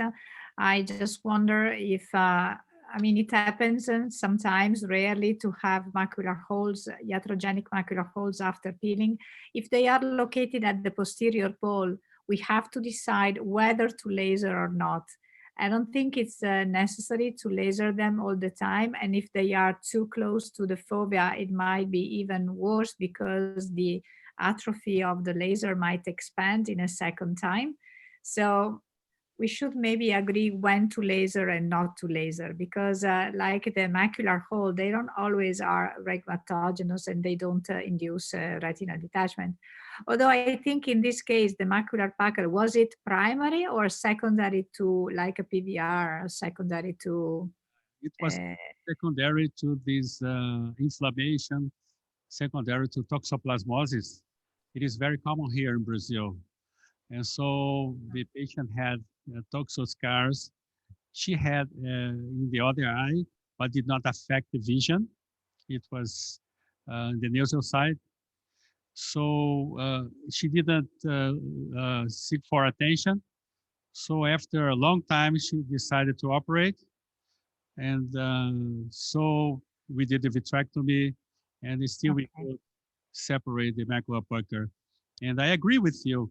And I think that if I have this round hole and it's not with any traction, so it's not likely to detach. But I've seen many macular holes, especially those giant macular holes. And when you do vitrectomy and remove all the vitreous, in some cases, some the aqueous humor could go inside the macular hole and actually detach the retina long after vitrectomy. It's not very uncommon. And then we would have to move back to vitrectomy and do surgery.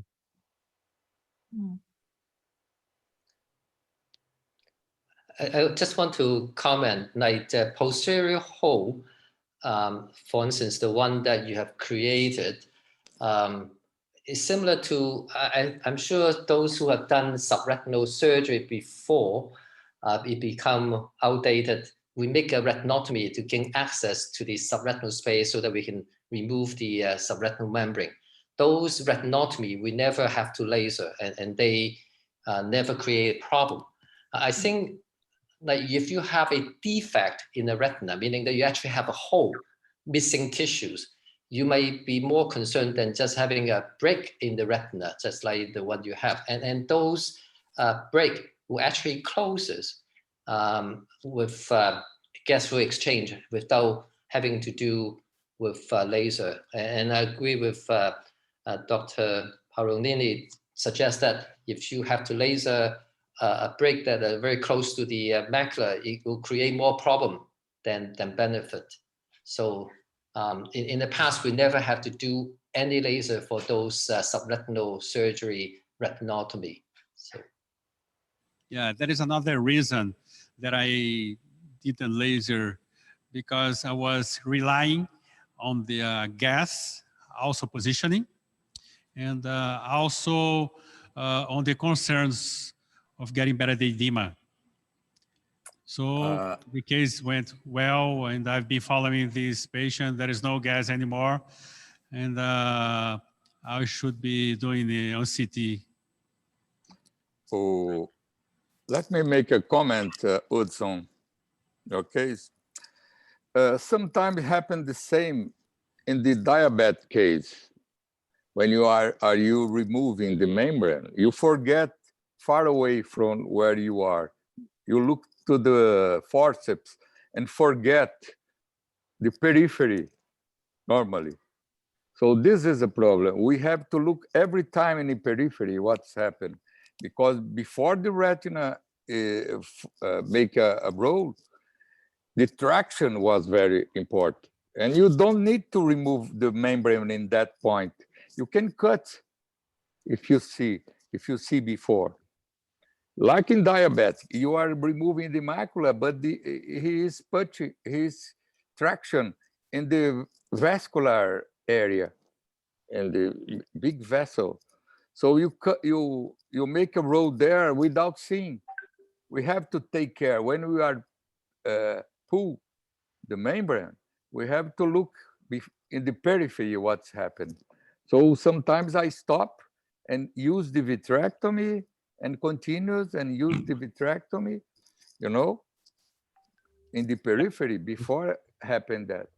I also tell the fellows that it's very important, the speed of the peel, whether it's a peeling of the ILM or the epiretinal membrane, you gotta move it very slow. Because actually I was holding the membrane, and unfortunately I started near the arcades, but see the defect, even though you're very slow. But even though you have to be extra careful, and I agree totally with you. Yeah. You gotta be looking around the eyes, especially on those diabetic retinopathy patients. You're right.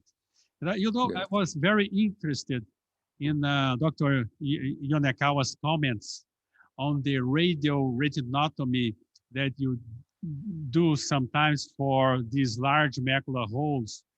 Where do you perform them? Very peripheral or? No, right at the fovea, right at the fovea. So it sounds kind of crazy. So it's not for eyes with good visual potential. And so I do it for eyes where the foveal edge, the macular hole edge is very fibrotic. You know it's not going to close. You can nip it, it'll work. But you know, it's not something you want to do routinely. Yeah, okay. And you have a series of some cases, some patients probably with not very good outcome in their hole closes. Yep, it's a paper published in Retina. Oh, good. Right. Thank you very much. And thank you for the comments. And I will have the honor to call Dr. Athanasius Nikolopoulos from Greece, the first time in Retinawesome. And we hope it's going to be always with us. Honor to have you share your screen and show your case, Athanasius. Okay.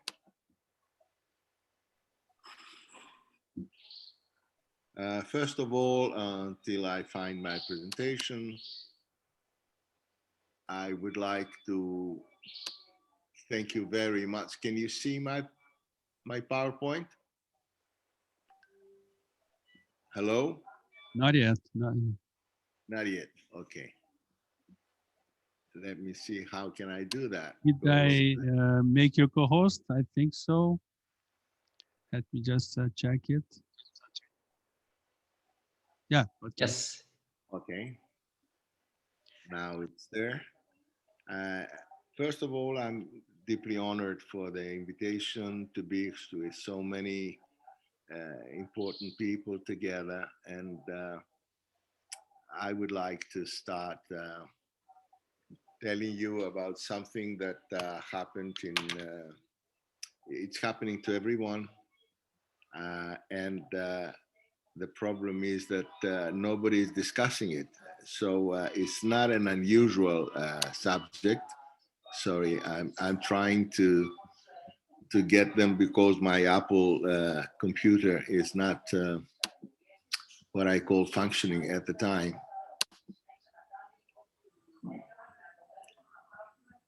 Can you help me a little bit with this?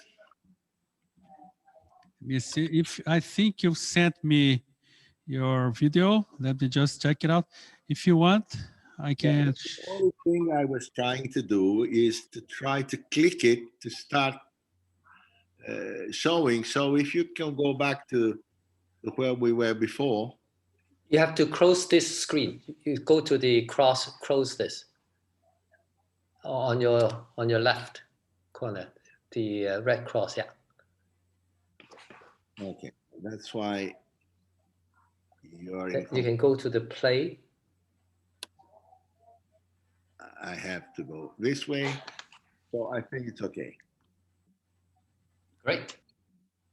Okay, right. This is where is Thessaloniki. This is Thessaloniki. It's a beautiful city, and I hope you can come and join us sometime.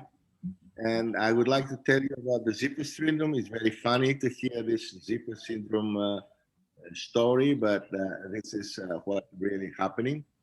The thing is that some people here know that the vitreous base, the collagen fibers are especially dense, and they implant to an area that extends 2 millimeter anterior and 3 millimeter posterior. This is basic knowledge.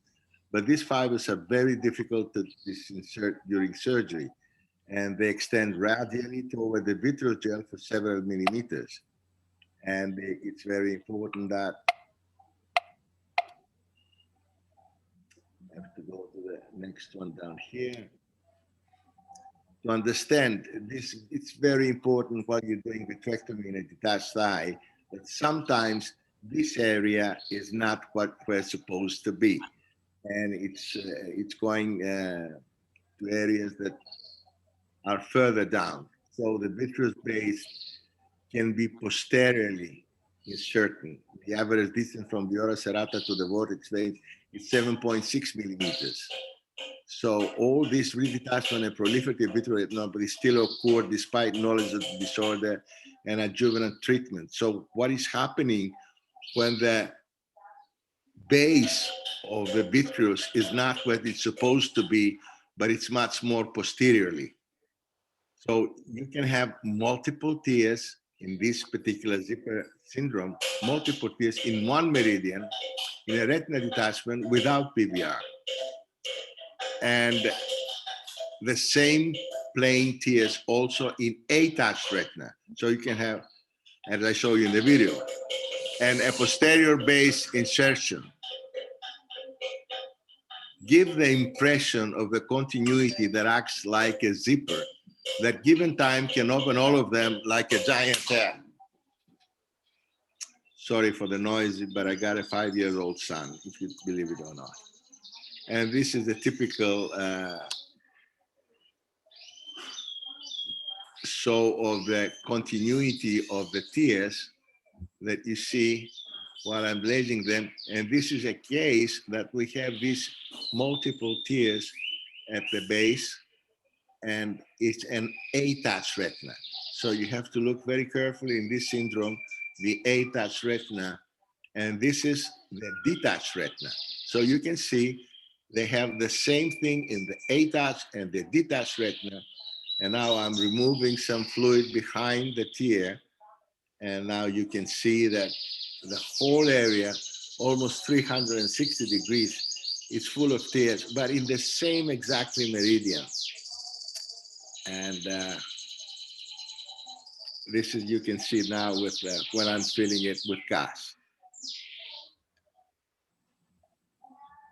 And consideration, what is the special consideration of that? That vitreous saving must be much more difficult and traction should be removed from all tears. It's impossible to do that because in has a very much higher redetachment rate due to the tear opening.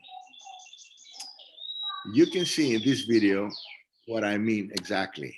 It's a very simple partial retina detachment. And we remove the central videos with 25 gauge very easily. And it looks that the retina has been flattened. But look at this area here. While removing the vitreous here, and I'm always using these wide angle ABUS lenses so that XL large, that I can see the periphery very nicely at only 120 degrees. And then look at here.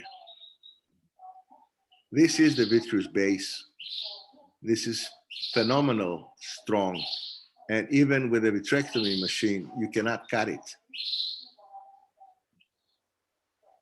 It's withstanding all the cutting and suction that you have. And if you leave it like that, without any support, might be something different happening. Now you can see it much more clearly. I'm sure you've been to that problem yourself, that the vitreous is impossible to be detached. We had 26 vitrectomies that we call it zipper syndrome with multiple tears and posterior vitreous base, 13 more than 4 tears in the same meridians at the equator. 11 had multiple tears in attached retina. All of them give the impression of an incomplete giant tear.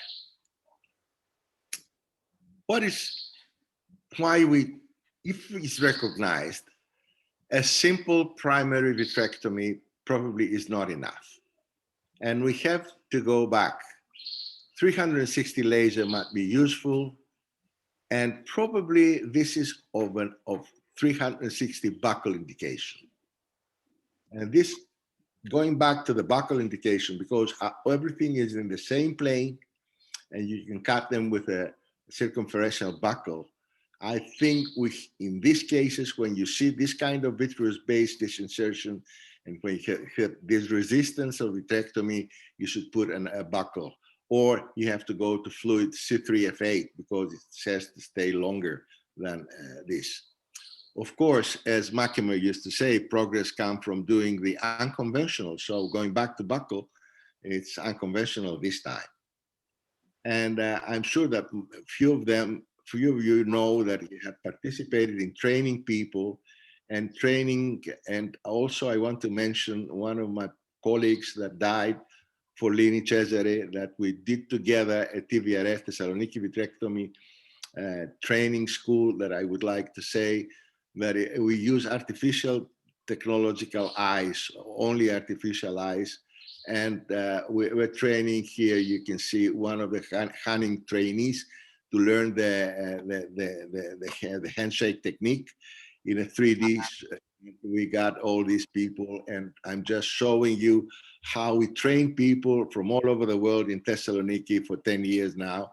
And I would like you to join me as professors after that. And of course, open to youth is not forbidden to anybody. So thank you very much for having me, and I would like to hear your comments on this zipper technique system. Thank you. That's it. Great zipper technique. Athanasius, really cool. I would like, before calling Dr. Yonekawa, do you want to talk on Athanasius' cases? Yes, thank you very much for the very instructive case. I think it's something that is difficult to sometimes tell before you go in to do the surgery, and then you regret not doing a buccal. And going back from vitrectomy to a buccal, that's quite painful for the surgeon, but sometimes, in these eyes, it's worth it. And I think it was Elliott Sohn and Dean Elliott wrote a paper about posterior inserted vitreous base a few years ago. And, PVR is pretty common. And so I think it's something that this syndrome is something that we all need to know about. All right. Sasamoto? other people have also the same experience like I did, but nobody is saying that you have to be more careful because they're going toward PVR much. It looks easy. But the issue is if you see a small detachment and then you see in a touched retina, a circle of tears, one after the other, and you see how tough the vitreous base is, then you have to consider strongly C3F8, laser treatment, or buckle. That's the take-home message. Great pearls. Yes, I'm also believing that. I mean, a buckle is always a very good option, and in these cases particularly, I believe it's an excellent option to perform. Cool. Nick, very, very nice presentation there, and I think it's something that we all should start paying more attention. I'm sure Yoshi will agree. This is probably some abnormal vitreal retinal interface that allow this to happen, and we see them in pediatric cases like sticklers, those patients that has probably born with abnormal vitreous and also abnormal vitreal interface. I think you have highlighted a couple of important pearls or things that we should look out for.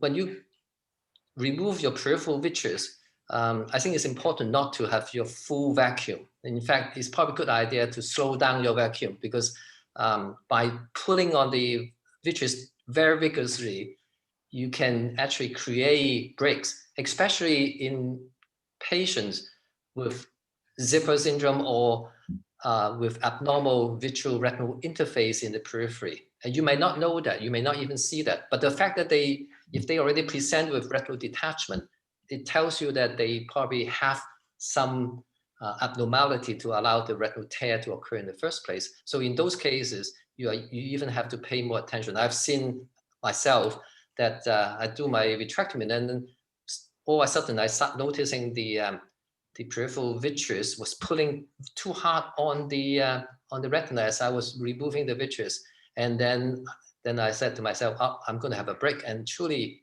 there's a break there.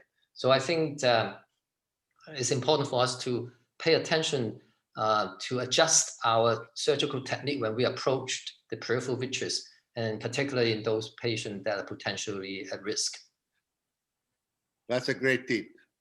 I'll use it.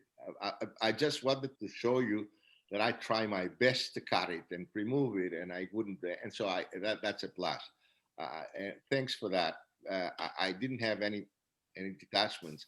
And the other thing is you need to have a very wide angle lens. This generally for vitrectomy, I prefer the XL wide angle lens. Now with the 3D system, you don't lose any resolution. And with a wide angle, you can see details at the base that in the previous days you have to do scleral depression in order to check them out. But thank you, Waiching. I'm not going to put any 650 anymore on that. But just a comment too, your Thessaloniki summer school is a gift to all those learners. And I have to say it's regretful that we can't participate because of the COVID. And a lot of people has missing this opportunity to learn from this wonderful school that you have started. Thank you. You're all invited. If we get injected everyone and they can come, we try to do it in July this year, and July is a very beautiful time to be there. I hope you can travel. It's an open invitation. Barbara will be there every year, even if she is in Italy. But hands-on training, you cannot do it by Zoom. When it's hands-on training, it's impossible to do. Absolutely. So we'd love to have you and get to know you better. Okay. Thank you for the good words. And especially the specialist on this subject that nobody talks is Mavrikakis, Emmanouil, that as you saw him, and Gustavo Hanning. Gustavo is the head of the young vitreoretinal TVRS guys, And Emmanouil Mavrikakis is the guy that is the head of the Greek vitreoretinal surgeon, the top. And those are the top teachers that we have in our course. And they just sit and look because they are on the authoritarian area. Natarajan is a bad guy because whenever we invite him, we have a catastrophe done. All right, Athanasius. Thank you. And we are honored to call Dr. Yoshi Yonekawa from the VIII to present his case. Thank you again, Yoshi. Okay, thank you so much for the honor to be a part of the all-star team again, and always a phenomenal learning experience for me to be with you all. And so here we're going to go back to the macula and wanted to describe a case of surgery for combined hamartoma of the retina and RPE.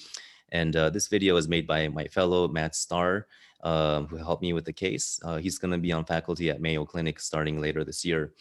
And so I think for combined hamartomas, it's relatively controversial whether you operate or not, but combined hamartomas can present in many different ways. And I think the key here is case selection. And here you can see that most of the involvement is in the inner retina and epiretinal. And some combined hamartomas, which are very much darker in color and gray, they tend to be more involving the RPE and outer retina. And those cases probably are not as amenable to surgery. But here the patient presented, she's about a 10-year-old, vision is 2100, noticing that her vision has been declining the past couple of months. And so this is something that's progressive. And so here we opted for surgery after 1 or 2 visits of observation. And we're doing 23 gauge, which I tend to like using for pediatric cases where I have to get the hyaloid off. I know Yusuke would still use a 27 gauge, and we're actually writing a paper about that, but you know, that's okay. And I think here we use a lot of triamcinolone to highlight the vitreous so that we can lift the hyaloid, and we have to be very generous. You can see how sticky the hyaloid is in younger patients. And in the macula, you can see the combined hamartoma. And here I'm staining with ICG. It's what's most readily available in the United States, and it stains really well. And so I'm starting by peeling the ILM and going towards the lesion. And you can tell it's very sticky, similar to Hudson, your case too. And here it's pretty integrated into the fovea. You don't want to pull on it directly. So what I'm doing here is peeling all the ILM around it towards the fovea 360 degrees. And that way, it's going to be easier to disinsert the lesion from the central macula. And as Hudson showed also, we're taking it nice and slow. We don't want to rip it off like we can do for regular macular hole cases. And again, finishing off the 360 kind of rexis towards the fovea. And now it comes off very easily. It just pops off. And you could see the lesion there. And after these cases, I like going to air fluid exchange, just air, and that prevents vitreous incarceration in the periphery. And here, this is a post-op week 1 visit, and the macular contour is much better. Vision has actually improved already to 20/25, 20/30, and she's done really well. And so I think that surgery is indicated for some combined hamartomas. Okay, thanks for watching that. Cool, Yonekawa. Nice pics, nice videos. And I would like Dr. Oshima, are you around? Would you like to comment on Dr. Yonekawa's case? Hi, Yoshi, I'm here. Thank you very much to share very nice case. Just a question about, is there any strong adhesion of the membrane to the fovea region? How about it? Yes, it was definitely very adherent. So if I peeled it normally like a regular ERM just going across, you know, the fovea could have avulsed. And so that's why I went all the way around peeling ILM 360 and then going towards the center and then plucking it off. And that way the adhesions were really much easier. Yeah. Don't you need to use any horizontal scissors to cut off the stalk or any strong adhesion there? Just peeling off is okay. I was thinking about using a pick also, but I wanted to release it 360, and when I did, it came off very easily. And so I think it's just the gradual release of that traction, little by little, all the way around the center. However, this case went really well. Sometimes, even for epiretinal combined hamartomas, they don't come off this easily, and it's just too integrated into the fovea. And in those cases, I've just lifted the hyaloid, made attempts, but couldn't get the lesion off. Great case. Thank you very much. Thank you. Dr. Yoshi, can I ask you, what did you use ICG? Yes, we use ICG. Why? It's what's been available for many years, and Beryllium Blue is recently available, but it's more challenging to get a hold of. I think ICG still stains the best, and if you take it out right away, the toxicity is not there, especially if you hold the light pipe further away. I think it's pretty safe. That's what we routinely do. But I think other stains are great too, whether it's Beryllium Blue or Trypan. Yeah, because ICG for child is much better because you can separate the IML easier, right? Because it's very toxic to the IML. It's very good. I use a lot too. I think it's the best. It does make the ILM kind of tauter so that it's easier to remove. Yeah. What about you, Barbara? No, yeah. Do we have time for me to share a few slides on this topic? Because I think I learned a lot from two guys that I managed. Can I try to share? Sure. And after you share, we are gonna go on with Dr. Emmanouil, but you could share your slides, please, Barbara. Okay. So I hope you see them now. Can you? Okay, so this was a girl that very similar to your patient, Yoshi. I decided to operate on her because she seemed to lose vision. And I will move on the surgery. It looks very like your case. And the stock came out just with the peeling. In my case, I used the blue, but anyhow, the point is that this is the post-op after almost 1 year. Now it's 2 years. But then the microperimetry, as you can see, the left eye is totally normal. The right eye with the hamartoma, she's fixating not on the fovea, but just outside. And so I've always thought that maybe she could improve in time, but still she's fixated after 2 years, not on the fovea, but in the parafoveal area. And in this guy, what I didn't operate because the mother didn't want to operate. So I patched the other eye and improved the vision just by patching to 0.7. And this is his microperimeter. It looks very much like the girl fixation. So I wonder, should we operate or maybe we should not, because the fixation will never be regained on the fovea. This is just to see, this is the comparison between the girl on the left that I operated and the guy on the right that I did not operate. So I don't know, I think it's very crucial to decide whether to do something or not, because maybe we cannot regain a vision on the spot, or maybe we should operate earlier, because I operated, maybe they were already subamblyopic, we should operate earlier. I don't know. Yeah, I loved how you just jumped on and did your presentation there. That's amazing. Thank you. The microperimetry is very instructive. And I think you're right. We don't, case selection, I think, is key. And I usually like to have the patient's previous records, see what their visual acuity was, see if it's getting worse or not. And ideally, I never signed them up for surgery on the first visit. And I always have them come back and do a side-by-side comparison to see if anything is getting worse. In this case, the patient started off with 20/40, vision decreased to 2100, and they got her back to 20/30. And so I think there is a window where it's most effective. And so you bring up great points. You could testify that the vision was going down, and with children, it's not always easy. That's true too. Yeah, definitely. All Great right. points. Thank you. Thank you, Yonakawa. And great images from your slides, Barbara. And I know it's a bit late for Dr. Yusuke Oshima, so that's why I'm gonna call him now. Honored to have you again, Dr. Oshima. I know you usually have a very busy schedule and day, and in this Saturday, we congratulate you for coming to our Retinawesome number 8.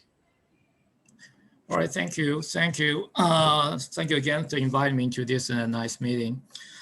Japanese work very hard. Even the Saturday, I still have lots of surgery. I just finished my surgery and get back to my home right now.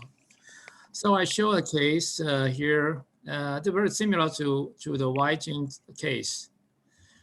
So can you see my slide? Yes. Okay. So everyone knows recently it's a very popular new surgical technique from the Carsten Meyer, Professor Meyer. Just like Waiching already showed the video, the standardized technique to make the artificial detachment to loosen the detach the retina around the macular hole and then make the displacement of the macular hole to closure after the fluid exchange. So even the very large hole like here, this case is a long-standing large macular hole. This patient visited my clinic with both macular hole in both eyes. I first operated the right eye with a fresh macular hole and closed it and gained the visual improvement. So the patient decided to try to do this long-standing macular over 10 years. So I used this same technique to this patient. We can easily close the hole without any retinal tissue transplantation or any inverted technique. Just simply perform the iron peeling and make the localized artificial detachment and fluid exchange and can easily close the hole. Although 1 month after surgery, the visual acuity still remained the same, but the sclerotomer has shrinked and the patient feel the visual function recovery and satisfied with the surgery. So here I show another case, a very interesting case. This is a case with a long-standing macular hole with detachment. And they had a background of PDR. And here shows here, you can see the OCT, there visual retinal adhesion and traction make the macular hole attachment. So initially, in the initial surgery, I just simply performed a standard technique to try to close the macular hole. This is the pseudo-phakic eye. Basically, my technique, I prefer to enlarge the capsular contraction to make more clear view during the surgery. And then just perform very standardized technique to to transient visualize the vitreal and gently separate from the macular hole. And then stain the macular with BBG and perform the iron peeling. And because it's a small hole, so I don't think that we need to any inverted technique. And actually, they still have the very high viscous suprafluid underneath the macula.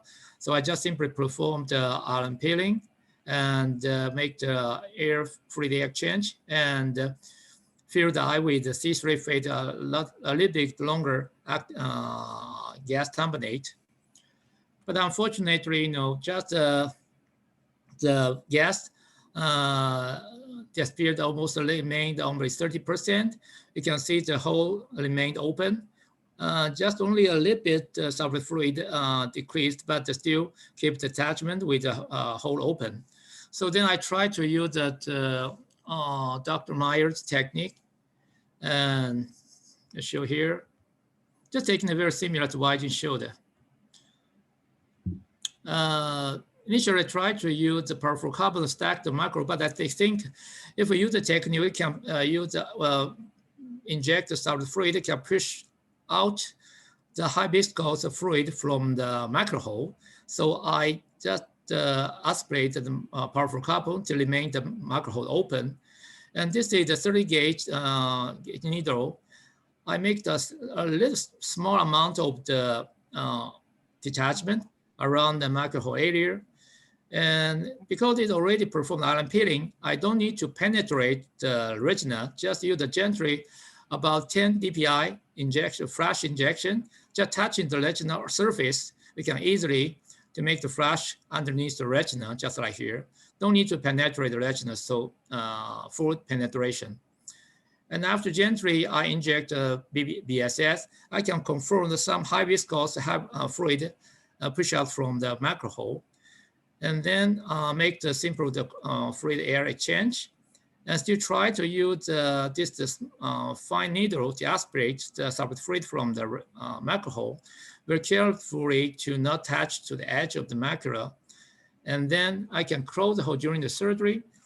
And actually, just this time, I only use the SF6 gas.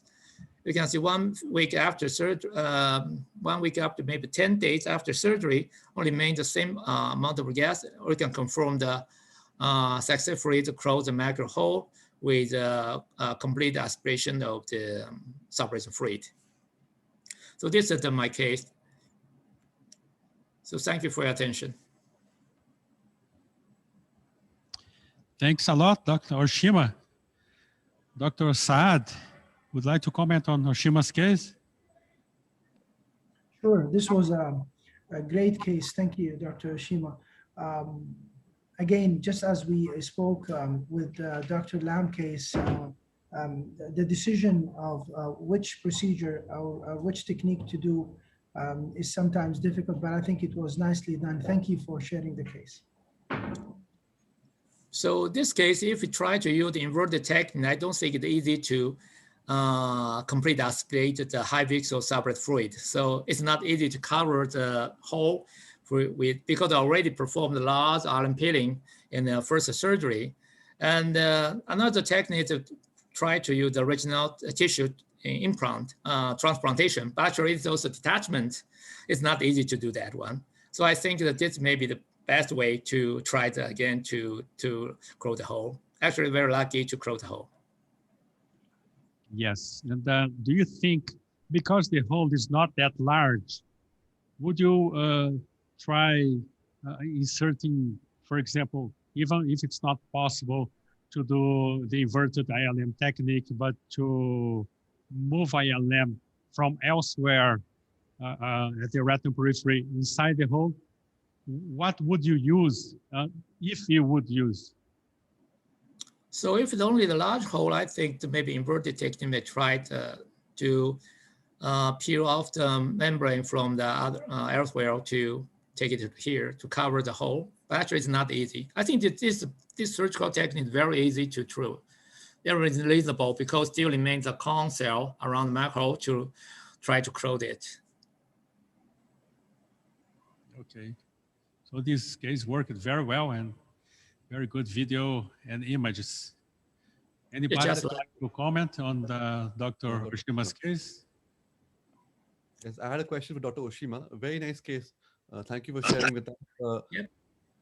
My question was, Dr. Oshima, what is the end point of your, sorry, can you hear me? What is the end point in which you stop injecting the subretinal fluid? So do you create 4 tiny blebs, or is one?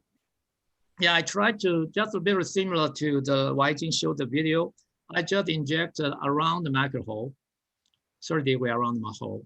It makes, that's not big amount, a very small. I prefer use a small amount, it's small molding, just around the 30 degree around the macro hole. And then finally make the fluid exchange. We can confirm that actually some BSS that comes through from the macro hole. So do you make sure the hole is closed on table or intraoperatively, or you this case I can confirm, but I don't like to touch so much. I can confirm that with a very fine needle, we can confirm that the shrink of the macro hole, but I'm not sure it completely closed or not. Nobody can know. If we try to do that way, but touch the macro, it's much dangerous. Thank you. All right, thank you. I think this is where intraoperative OCT will help. You will see the hole closed on the table. Make sure. I think Barbara try this and let us know how to close the hole during the surgery or not. How about Barbara? It is very useful under air because you know exactly what you're doing. The point, as we know, that there is this post-operative question mark that we never know what happens. And so I know, I don't know about you, I always, whenever I close a hole and there is the eye filled with air, I always try to make every other step very quickly, just to close the hole and tilt the head of the patient immediately in the OR.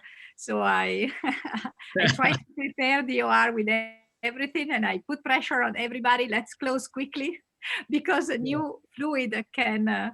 That's right. And create the failure and get inside the hole. As soon as possible, better. I think so. Yeah, I second that. Okay. All right. Thank you, Oshima, again. Thank you. And Emmanouil, how are you doing? I'm good, ready. I heard it's cold in Greece. You sent me some. It was cold. It was cold actually. So we had very bad weather with the snow down to 1 degree Monday, Tuesday, Wednesday. But now it's again summertime, back to 20 degrees. So you know there are changes in the weather. But it was. I sent you a photo, Hudson, with Athens, and also my home full of snow. That's actually never happened before. So it was something very odd for my 4.5 years old daughter, seeing snow and going out to the garden and playing with the snow. So it was something unique and amazing. I'm glad that happened. All right. And you can share your screen to show your case. Okay. So my new year, first of all, let me thank you. This is my 5th consecutive time that I have the honor and pleasure to be an invited speaker at Retinawesome. So my first New Year's resolution was this time not to talk about trauma. You feel me, right? You can feel me. I mean, all five times, exactly. I have talked about trauma. So today I will not talk about. I will not talk about trauma. Since my training, and this is back when I started my first Retina fellowship in UK, in 2005. I was using as a viewing system the biome, and all through the years till December 2019, I was still using biome as my viewing system. So my second New Year resolution was to change my viewing system. And also to change my vitrectomy cutter. So I have moved to the 7500 Alcon vitrectomy. So let me share my first case of using the Resight Zeiss 700 viewing system to repair a retina detachment, and then we can talk about the benefits of it. So this is a 38 years old male with, according to the history, a macular scar on his right eye due to angioid stage. And he has become aware of reduced peripheral vision for the last week. So on examination, the visual acuity in the right eye is his hand movement, and he has a phakic macula of almost total retina detachment with a large temporal retina break. So let me share with you my first Zeiss Recite 700 viewing system. As you can see, I mean, to me, it is a huge change. I cannot compare this with the biome. You can view the far periphery with the 128 yellow Zeiss lens nicely. I can do endodiathermy to the peripheral break without any scleral depression. And also, as you can see here, you can see the macular scar from the angio X-rays as the patient reports. And again, now, as you can see, I have moved from the 3D setting of the constellation to the proportional. That means I have all the time 7,500 cuts, and I only change my vacuum. And even though there is a total retinal detachment, as you can see, there is minimal movement with the 7,500 cuts. And this allows me to go closer to the vitreous base and save the peripheral vitreous. And here, with the help of my assistant doing a scleral depression, I relieve almost every or as much possible abstraction from the anterior edge of the large break without having the retina mobile or any with reduced chance to create any iatrogenic retinal break. And as you can see here again, I can save the 12 o'clock vitreous base by approaching very close to the retina. Again here, infero nasally, the same. Actually, you know, at the beginning, I was really reluctant to do this step, but I'm really glad that actually on the 29th of December, I proceeded with changing my viewing system. Here you can see the air fluid exchange with a silicone tip backflash staying inside the break, and because of this being a total retinal detachment, I need to make sure that most of the subretinal fluid will be drained, and that's otherwise I won't be able to perform laser around the break. And I really due to the patient being young and the break being large, I don't want to use cryotherapy to prevent any future PVR or any further compromise of his scar. So finally, as you can see, I managed to completely flatten the retina, and just patiently I succeed that. And then I proceed with my beveled laser and perform a 360 laser around the break. And again, with this viewing system, I can go far periphery and without any scleral depression, do also the anterior part of the break. And finally, I complete the case with air gas C3 F8 exchange. And thank you so much for watching. And also another very helpful advantage of this is that you don't have the rotator of the biome, but with the Recite, you have actually the focus on your foot pedal. So actually you have your hands free to do other things, and you don't need to stop, do the rotator, focus, and move on. So I'm glad that I moved on, and now I perform all my vitrectomies with the Recite.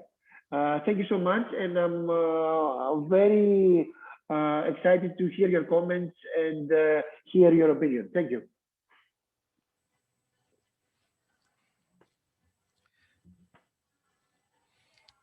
cool case, Emmanouil, and it's good to see how you dealt with that hole, very peripheral, without letting any fluid underneath the subretinal space and doing laser. And Dr. Lam, could you comment on Emmanouil's case? Thank you.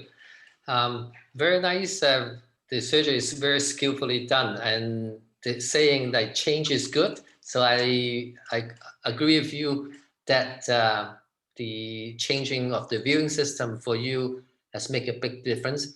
I have the opportunity to use both the ReSight and the biomes, and I do agree with you.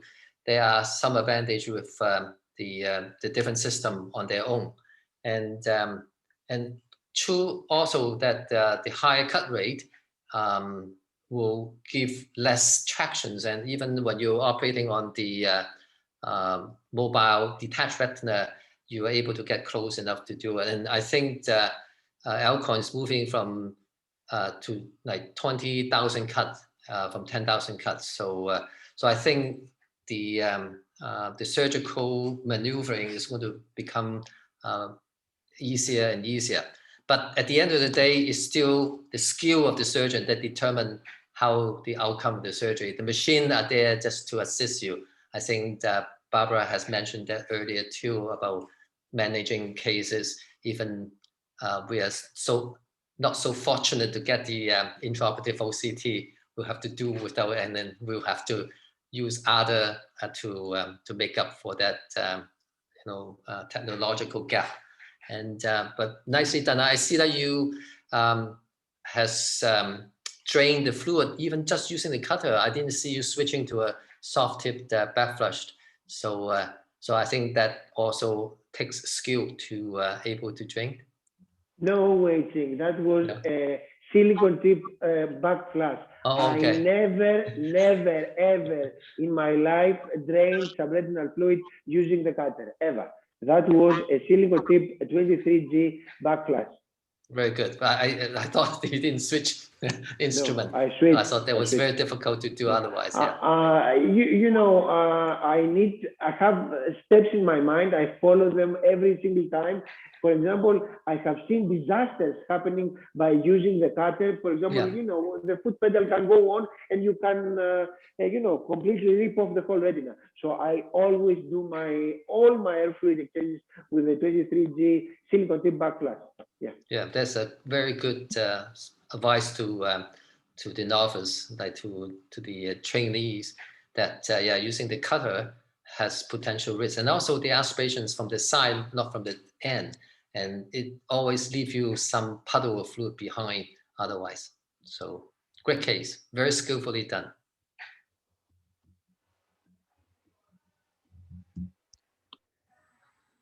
Anybody else would like to comment? I have a question if we have time.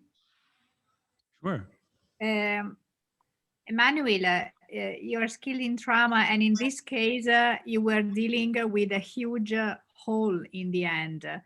I would like to ask you, but anyone in the panel, if to prevent PVR secondary to these huge holes, you do chorioretinectomy.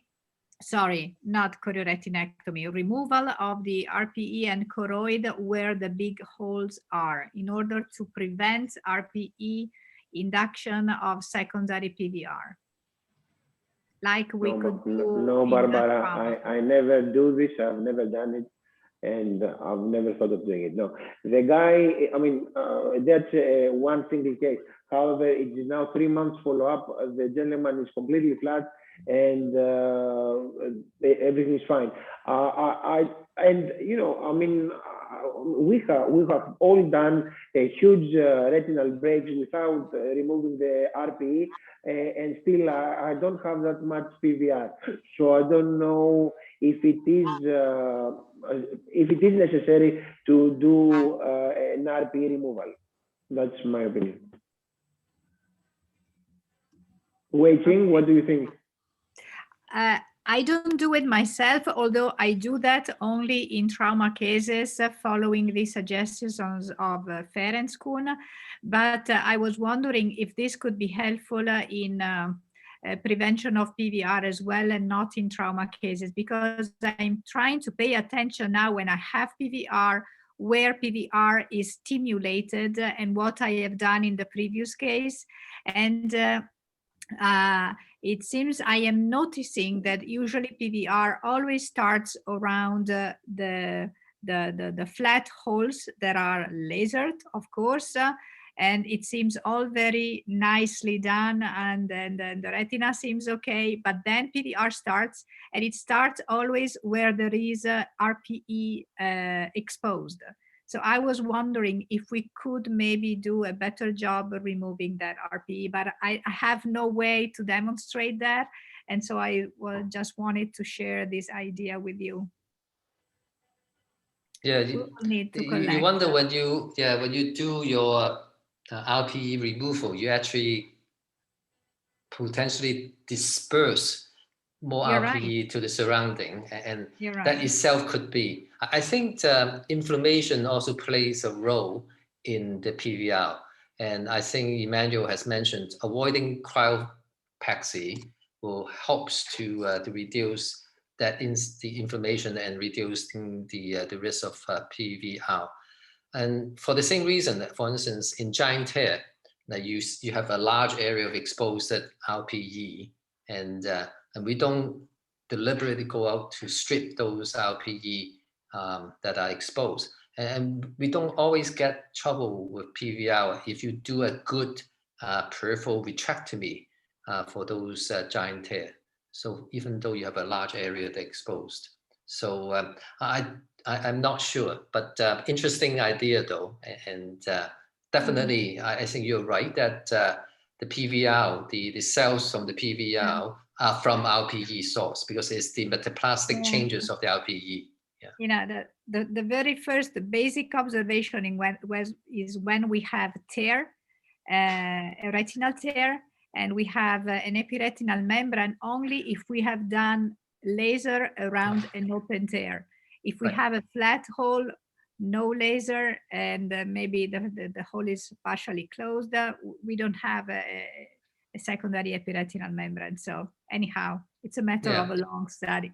Yeah, I agree. The more aggressive laser you do, the more likely you're going to get this epiretinal membrane. Secondary events. Yep. Okay. Saad, you don't have this environment behind you today, but you have beautiful No, I'm indoor today. Okay. Thank you. I'll share my slides. Okay, so I'll start by thanking you, Hudson. I cannot believe it's already the 8th Retinawesome. It's been great pleasure, seeing all friends and colleagues and learning a lot from every case. So I'm going to share with you this case, which will take you in a different path. This was a 70-year-old patient who's referred to me. He had, cataract surgery, and it was a very dense, mature cataract in his right eye, which was done, by a good phacosurgeon, uneventful. In his first postoperative day, his vision improved from light perception into 20/60. The regular postoperative looking anterior chamber, good read reflex, giving the usual drop. He came a week postoperative with absolutely no symptoms, despite the fact that his vision dropped from 20/60 to light perception. I think probably because he has been used to not seeing with this eye, he didn't notice the difference. He had the classic picture of endophthalmitis, the hypobion of around 1 or 2 millimeter, the fibrin, the posterior scenic eye, the shallow AC, and his B scan was just showing the debris. The patient was referred to me at this stage. And usually when I see these patients, I plan to admit them because of the post-operative drops that are usually given every hour.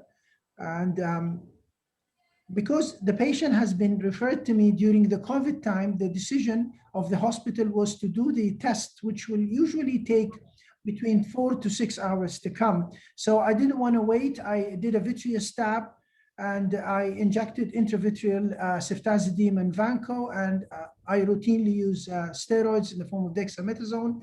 Intravitreally, the gram stain showed initially no organism with few polymorphs. And I spoke with the family and I said to them, if we will prepare this patient for surgery next day if we don't see major improvement. And within the first 24 hours, he looked the same, just a little bit of improvement in the hypobion, but his AC was still very shallow and the fibrin was there.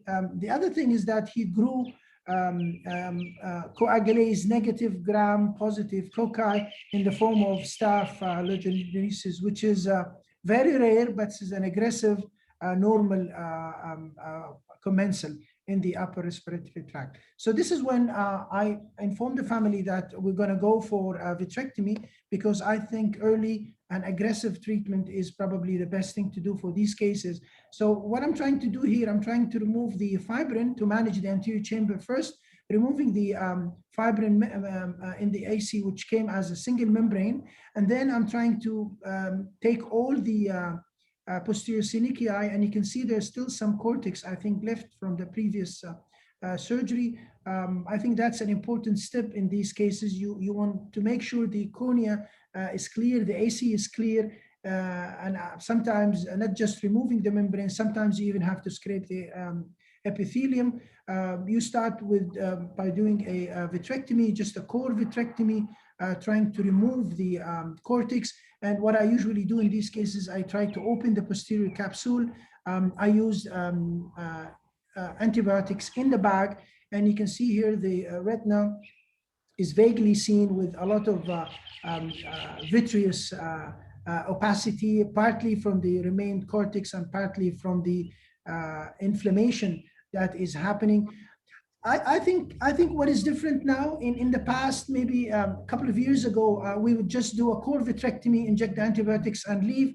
But I think what we do now is we do more aggressive vitrectomy. I'm trying my best to take almost all the vitreous I have, going into the periphery, trying to even induce a posterior vitreous detachment. You want to be very careful when you're inducing the PVD because of the very thin and necrotic retina and the possibility of creating multiple membranes. I'm just going to move this for the sake of time.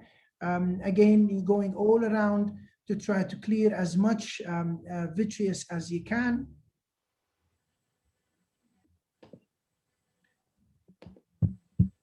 So you can see here, I hope it's clear.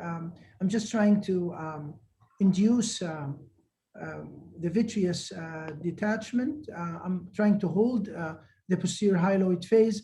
You want to be careful moving the cutter side to side before pulling it anteroposteriorly to prevent any possible retinal breaks on a very ischemic and necrotic retina. But I think the idea that I have learned over the years is to do as much vitrectomy, definitely induce PVD, rather than in the past where we used just to do a core vitrectomy and inject antibiotics. I have to say this patient specifically is done very well, and he within just few days of the surgery, his AC was much better formed, and he started to show some fundus images. His vision improved into 20/40 with very mild reaction, no synechiae, no hypobion, very clear red reflex, and within a month we managed to actually save his vision, moving him from light perception into 20/30. There's been a lot of recent literature advising early vitrectomy for these cases, and I think probably this is what we should do. I believe there's a lot of personal experience when it comes to dealing with these cases. I think you want to clear the anterior segment. Remember when you're doing anything in the anterior segment to keep the infusion off. One of the tricks I have learned is to do a vitrectomy under air if I don't have enough sample, or if I haven't taken a vitreous stab. I want to make sure I remove the capsule. I don't remove the IOL routinely in these cases, and definitely I try my best to induce a PVD, and if I can't, I'll try to fenestrate the macula to allow more entry of the antibiotics. Thank you very much. Good job. Great presentation, Saad. Thank you. I was yesterday up to 11 p.m. here doing 3 vitrectomies for, actually 2 vitrectomies for endophthalmitis. One, I did injection because the vision was still okay. And the retina looked like pretty much like yours. And I hope it's going to be with a good outcome. We injected intraocular antibiotics, we injected subconj antibiotics as well. We washed the anterior, posterior segment. And of course, we don't want those cases, but we have to deal with them whenever it's necessary.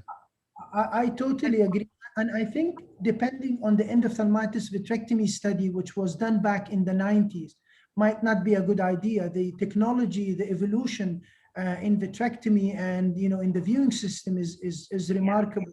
And I think what I have seen on my personal level is that those cases who have had earlier intervention would probably do better. So yeah, I totally agree.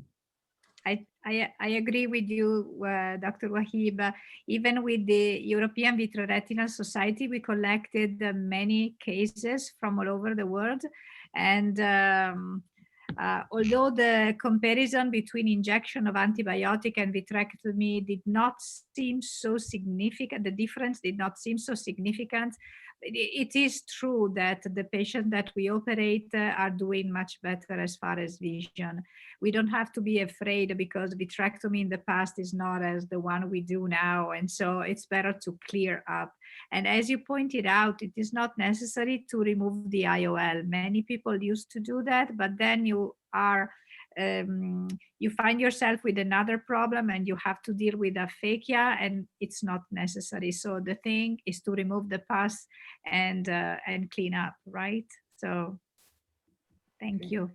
Yeah, I would like to make a little commentary. In this kind of situation, it's very important to not have a hole on the retina, because if you get a hole, you will be in a big trouble.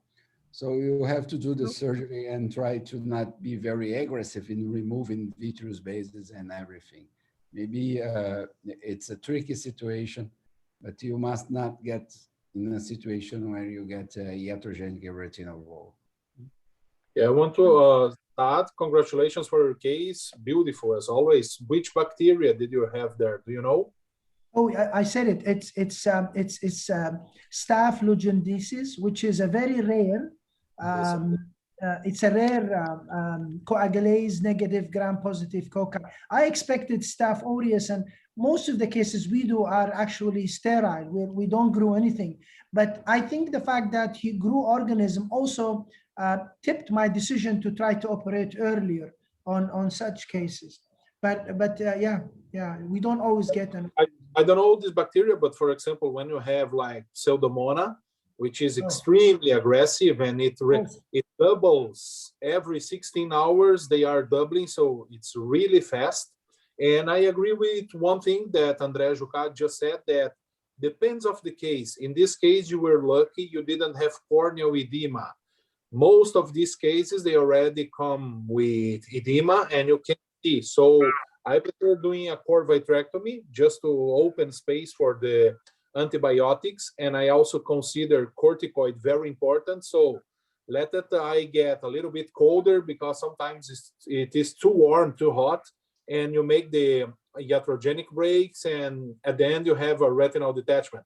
Happened to me 2 months ago, and as the patient wasn't seeing properly, she didn't come to review for the control, and she was already with PVR, and it was a disaster. But yes, in this case, congratulations, 10 on 10, my friend. Good job.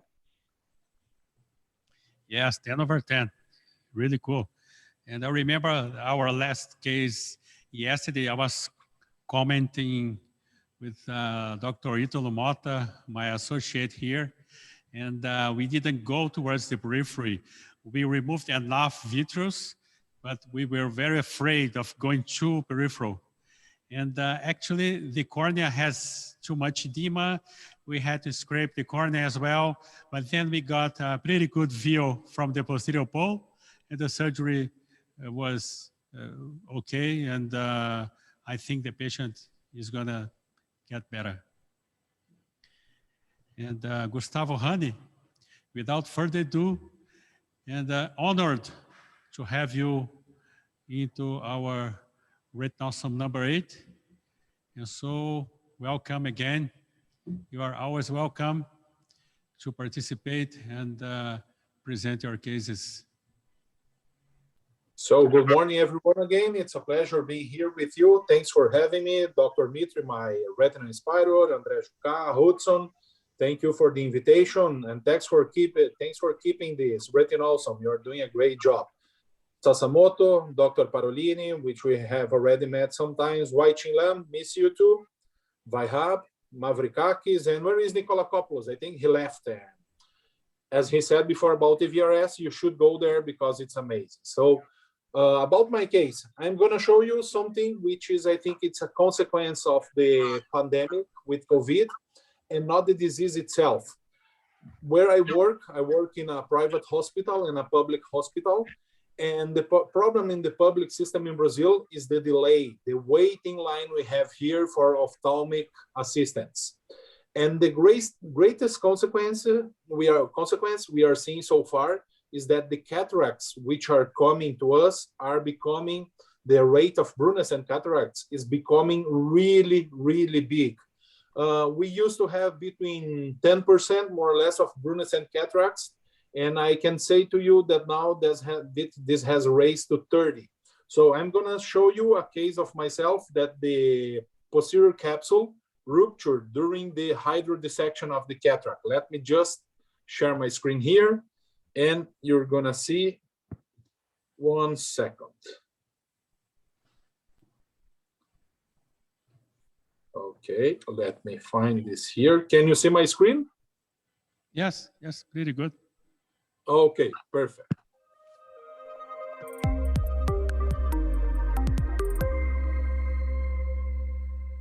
So you're gonna see I was doing the hydrodissection and I had a rupture and the nucleus went entire to the vitreous. So I put some viscous. I like to do the vitrectomy through the incision, the paracentesis. Here I'm chopping the cortex, which came during the vitrectomy. I try to eat it a little bit. I'm using a 20G. Here I'm eating the pieces. It was already, I cut the surgery to make it quicker. I bring it, I try to get the big piece, which is tough. The vitrectomy can't cut this piece. So I'm gonna do a 5.2 incision. And here was my first failure. The incision was big enough. I don't like to open the cornea, but in such situations, we don't have to be shy and we have to cut it as it is needed. I'm holding, it goes back because it was too short. I do the lollipop technique. I stuck it with the light pipe. This is a nice image. You can see the nucleus glowing. Now I have a bigger incision and with the snelling, I try to bring it out slowly. It's tough, really tough. Now I bring it, I regulate the pupil. Look how tough were these cataracts. So doing vitrectomy here, even with a 20G probe, it's really difficult. I was lucky because I had support. The Rexis was good. I used a 3 pieces IOL and on the sulcus. I closed the infusion because it's doing a iris coming out, a prolapse. I bury the knots. I do aspiration with the vitrectomy probe. In this case, I feel safe to not use a silicone dot. And it was a tough case because you can see there was some edema. I finish it and that's it. This is becoming, let me stop sharing the screen here, 1 second. Stop share here. And nowadays, this is the most frequent thing we have here, because in the region,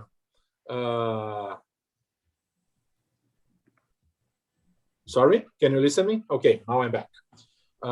So one of the things that where I work, I'm the only VR surgeon in the public system for a population of more or less 1.5 million people. So all the cataract complications in this area come to me. So I'm seeing this very frequently, and I don't know how we're gonna solve this, because this week the COVID situation has worsened here. We are, for the first time, we are having black flag with the system we use here to indicate. So the line and the waiting time for cataract surgery will become worse. So the costs will increase. So the financial impact in the public health system will be big, and we surgeons will suffer more, including being sued by patients unsatisfied with the results. I would like to listen all to you, which know much more than me, and to see what you think and what I can learn with you. Thank you so much. I think this good opinion on that could come from Jorge Mitre. And maybe São Paulo is the largest city in Brazil here, and probably one of the most populated in Brazil. What do you think of Gustavo's comments? I think it's a big problem in all the cities. All of us have the same problem. I don't work now in a public hospital, just private, but I know colleagues that have big problem because the clinics are closed, the surgical centers are closed, because they are doing preference for the COVID patients that had a lot here. I think it's a problem, big problem in Brazil, the health, the others problem. Everything is going to COVID. Every hospital bed is using to COVID here. It's a pandemic problem. And I work in two, I have friends in Santa Casa, have big problem. They are closed, almost all departments. This case specifically with very hard nucleus, I think that sometimes you wait 1 week, 2 weeks, and the nucleus be more soft to remove it by pars plana. You can do vitrectomy and remove it with the phaco, pars plana phaco. I do a lot of this with good result. You lift it with PFO and do the phaco, that's it? No, I don't do, I leave the nucleus, for example. If somebody lose, I don't lose, normally I don't use, but somebody in my clinic lose, the decision is close the eyes, don't do anything. Just close the eye and use, and don't trauma the cornea, leave the cornea transparent. And wait 1 week, 2 weeks, and the nucleus, it turned more soft, more easy to remove it. And you don't need to open the cornea like you do. Very good. Yeah. Yeah, of course, Hanning is very experienced in opening the cornea and also doing lots of scleral fixations and IOLs. I wish I could learn from you more in your videos, maybe presentially going to the south. You are more than welcome, Hudson, but I think you will come here to be the professor and I'll be your student for sure. Oh, no, you're lying. Okay. Let me just say something. When somebody put the lens and the lens go to the vitreous, I shoot you in the iris. I think the iris is perfect. I have a lot of patients with the lens fixed in the iris. I think it's much better than in particular or fixing the sclera. it takes 5 minutes to suture it in the iris. You know, you don't have to open to change the lens, nothing. You just use the same, any kind of lens, 1 piece, 3 piece, just suture in the iris with 10-0 Prolene 10-0. It's very easy.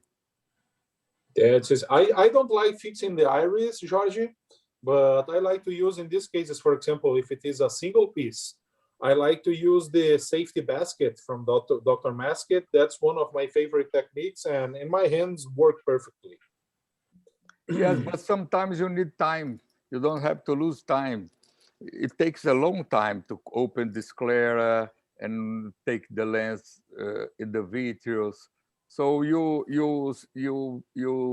with a spatula, you fix the lens to don't move it, and you just transfix the iris, the cornea iris, and iris again, and cornea, and make a small incision in the limbus, and you bring the two parts of the suture, and you close. I have to visit you again to learn that. It's a pleasure. Jorge, thank you. And we remember your case from Retinawesome number 7, that cool ILM peel and this different technique. And what do you have for Retinawesome 8?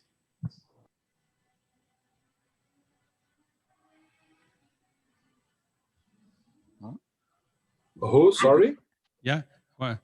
What do you have for Retinawesome 8? Can you show your case by now? You are talking with me? Yeah, yeah. Yes, I can show. Let me just show. You want now? Sure. It's our time now. Course. And yeah. I was telling people that I remember your case from the last Retinawesome 7. That was great. This is a very interesting case too.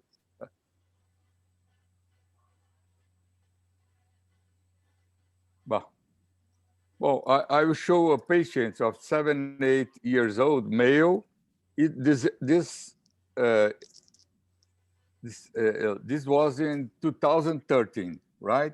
He is pseudophakic, and the vision is 20/100 in the right eyes and 20/20 in the left eye.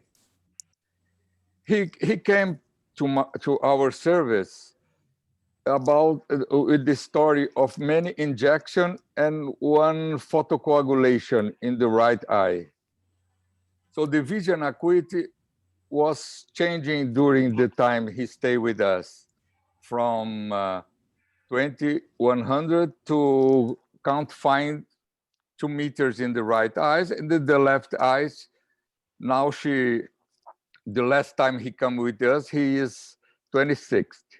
I'll show you why.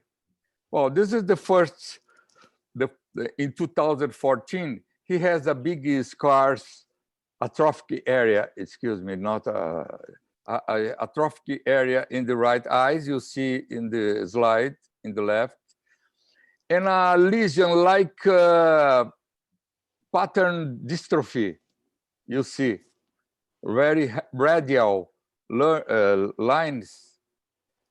And he had in the OCT in the left eyes with 20/20 vision, one lesion like drusen, you see. This is in 2014, okay? This is 2015. He had one new membrane active in the right eyes, and the left eyes he has some windows defect in the RPE, but no leakage. This is 2013. Remember that the first image was 2014. So the scar in the right eyes is the same, and left eyes appear now 1 neurosensorial detachment. that drusen you see here now is a detachment of neuroepithelium. And the vision now is 20/40. Look, the vitreous is not the traction the macula. This is very important. You see in the right photograph. We have just the detachment, right? So in 2017, something changed. Appears some material in the retinal neurosensorial detachment. You can see in the right photograph. In 2018, almost the same image in the left eye, you see, and the right eye too. This is 2019. You see some traction in the vitreous in 2019, in the early 19. You see in the right photograph, you see a small point of traction. Can you see it? And the photograph down. And 2020 early, the vision worse in the left eye, and the traction is much important. You can see the important traction, and the vision is 26, and is the only eye with vision. And I would like to ask you, Hudson, you do the surgery, or somebody in the group do the surgery, or just look? No, I think I would do surgery because I see this VMT there, and even though it's the only eye, I usually like doing the surgery, even though it's the only functional eye. Right. I wouldn't wait. And do you think that the retinal, the neurosensorial detachment, it was caused by the traction or not? Because it's appeared in 2015. I know. I will show before. There are chronic lesions as well. And this is the first, 2014, it's appear here, right? You can see it. 2014.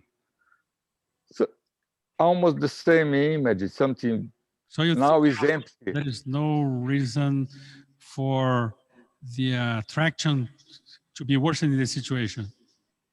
Right. Can I make a comment? Right. I think you have a very interesting case, and I think you mentioned that it looks like pattern dystrophy. I think this is a case of adult vitiliform or adult Best disease. So the 2014, that material that you see is collections of lipofuscin material. Like the Best disease, over time they will break down into like scrambled egg appearances. So the lipofuscin material get break down and get metabolized. So what you have in 2020 is the typical appearances of the adult vitiliform changes with the lipofuscin material still sticking to the undersurface of the RPE. So it gives you this appearance of a neurosensory retina detachment. But if you follow the contour, the material, the lipofuscin material, is actually at the RPE level. And if you do a fundus autofluorescence, you will see the abnormal hyper and hypo autofluorescence in the area where the lipofuscin is. I don't have here the image, but here is the autofluorescence. You cannot see the. No, it's not. Yeah, the other eye, the right eye, is essentially a large area of geographic atrophy. So your fundus autofluorescence show a absolute hypo autofluorescence in a very circular fashions, and that's because of the the atrophy that you see. Right. Yeah, right. So you do surgery in this case? No, the visual macular attractions that you show has nothing to do with the what you see in the subretinal area, and it is a very focal visual macular attractions. There's a good chance that it can relieve spontaneously, and so I'm not sure that you actually need to do surgery for the relief of the focal visual macular attractions. And but the patients complain of the vision is now worse than yesterday. It's 26th. I understand, but what some do and you don't, right? Yeah, I correct. would do surgery because all right. I think the vision is getting worse. I don't know, but I have to follow the patient a little more. For sometimes it's still getting worse, and then I would go forward and do a vitrectomy. So we have a case with the neurosensorial detachment for a long time, right? And now he has one traction, vitreal traction in the macula, and the vision is was stable and now is worse. Okay. But also, so I decide lesions, no? Also vitrectomy. It's a long time. We don't expect nothing to happen, like Dr. Lang said.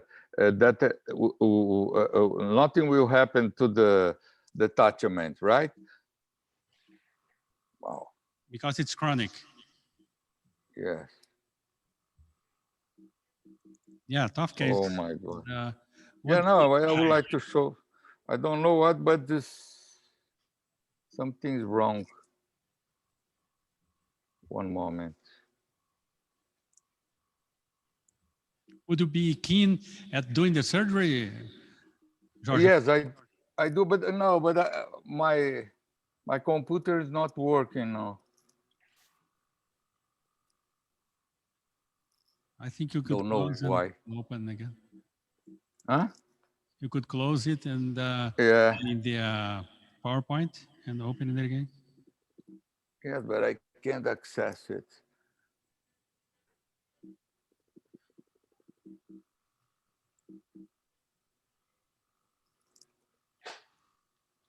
We got a little frozen. So for this case, did you operate on the patient? Yes, I do, but I will show the post surgery. Excuse me. Are you sure you want to shut down your computer now? Yeah, don't shut down. Yes, I tried to shut down to work again. Oh no, you can close your. Nothing is working. Oh. Suddenly. Could close, and then we admit you again, and. Yes, okay. Okay, somebody, if you want to speak, and I change, and I show in 5 minutes the result of the surgery. Excuse me. All right. So, André Jucá, are you ready with your amazing case? You always have good cases.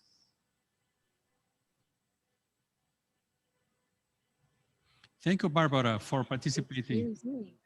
It was Are you sure you Thank want you again to shut down your for being computer now? keynote speaker as well.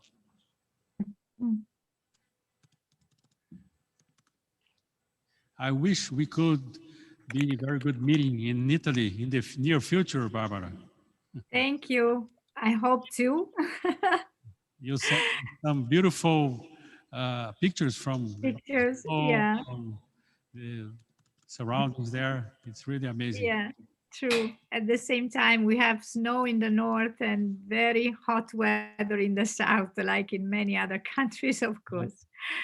I'm sorry, I have to disconnect for a while. I will try to reconnect from the iPhone. I have to leave the place where I am with the computer. But thank you, everybody, anyway. It's been a pleasure. Anyhow, I will try to reconnect very quickly. Okay.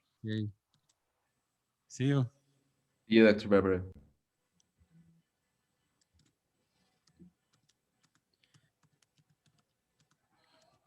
Andre, I cannot hear you. I think your mic is muted. Andre, we can't hear your voice yet.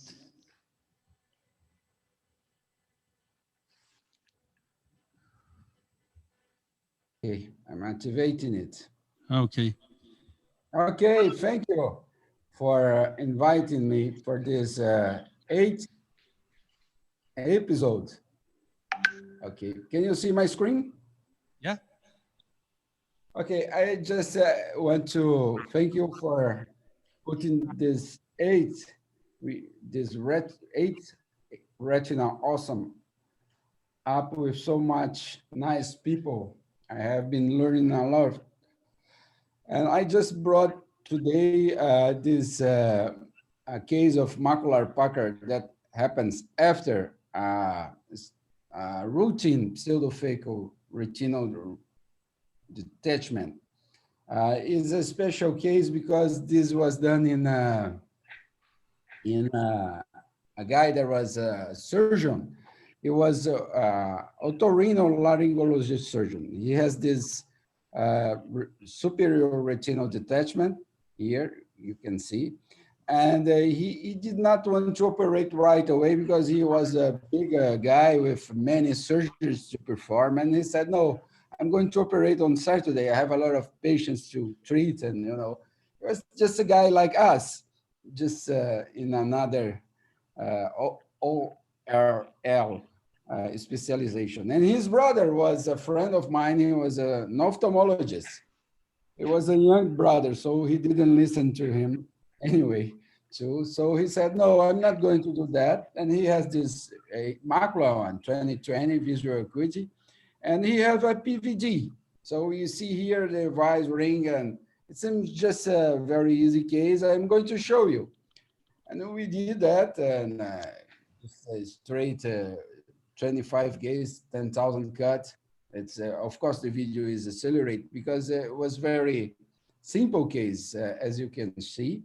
It was just 20/20 visual acuity, and we did everything. And we got this idea since it was a so busy guy that let's do just a 360-100-degree laser because, you know, he did not have time for this retinal detachment thing, and he did not have time to be on the table again. And we just did remove as much vitreous as possible.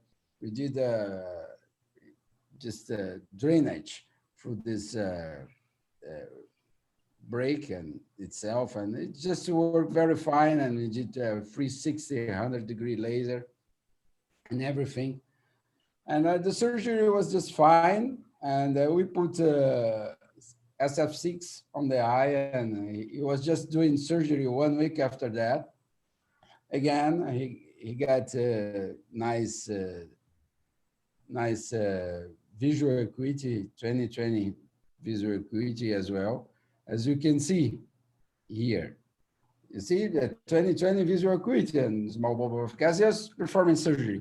Then after 2 months, he said, my vision is very bad.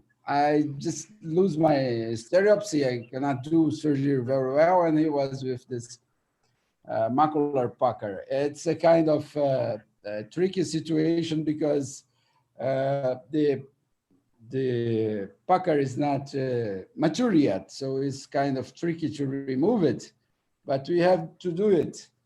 So now his visual acuity came from 20/20 to 20/100. Very low. You see the difference. This was after the surgery, and this was 2 months after the surgery, a big change. So we want to perform again. We remove the posterior capsule, open it. He was already pseudophakic when I performed the surgery, and then we put triamcinolone on to see maybe it was some vitreous that we left, but he had this PVD. But anyway, he may have been a vitreous schisis or something like that. And maybe there is some vitreous. You could not find anything, even with triamcinolone that you use to try to find something. And then we use Trypan blue try to, but it didn't help very much because trypan blue is good only for limited. And then we try to remove it because it's not very mature. It's harder to remove than more mature membranes. It's very fresh new membrane. But anyway, we got to remove it. Okay, there is this Phakic that because it was very rational. But we removed that. You see, there is the retina is good scars and everything. And now he's 20/40, and this is the OCT pre, and now the new OCT. So he improved. We thought a little about that. I had this idea of removing the internal limited membrane. In another case, there was also a doctor. And we have a very bad result because we removed the internal limited membrane. In this other case, the patient did have a macula of retinal detachment, but we got a retina atrophy. It was a terrible case because there was an anatomical success. There was no Pucker macula, but the patient got a macular atrophy of the internal layers of the retina. So it was a very bad case, and I stopped doing that after that case. And I was thinking how to avoid this. Maybe it was too much treatment, too much laser to avoid to have maybe a missing break anywhere. In this pseudo-Phakic case, was a physician, a surgeon, and was trying to avoid that, to have a redetachment. But I end up with a macular pucker. Anyone have any idea to how to avoid this kind of situation, or at least not to avoid it? Did you ever start thinking of peeling the ILM since the beginning? Yeah, no, because see, this guy was 20/20. He have a macula on detachment. I did peel before in other cases until I did have a patient that I did remove the internal limited membrane in a macula of detachment. This was a macula one with 20/20 visual acuity. I did remove it, but it ended up with a macular atrophy, and I don't know why. Maybe it was something phototoxic or something like that. I did not use indocyanine. I did use trypan blue in that situation, but you know, it's kind of hard to remove a limitant, internal limitant in a 20/20 visual acuity with a perfect macula, as you could see in the OCT.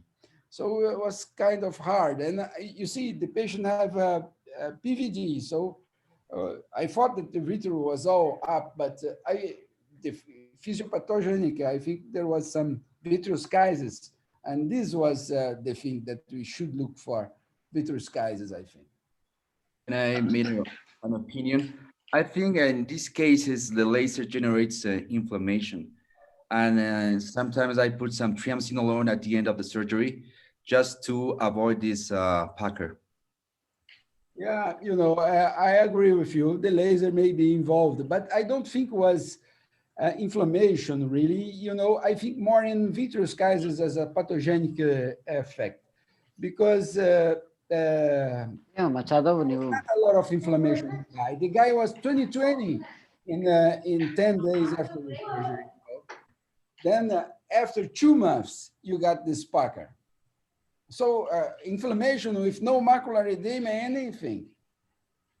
You saw the OCT was just very nice after the surgery. And you, Andre, I think we have the earlier discussion with Barbara about developing epiretinal membrane after aggressive laser. I think the 360-degree laser plus the laser around the brick, the combination of that amount of laser can stimulate enough inflammations that can allow the PVR to develop. I think, sorry, ERM to develop. And I think you're right. If you have vitreous schisis, that will even more likely to develop. And then totally agree with you that to do an IRM peel in a 2020 patient is asking for trouble.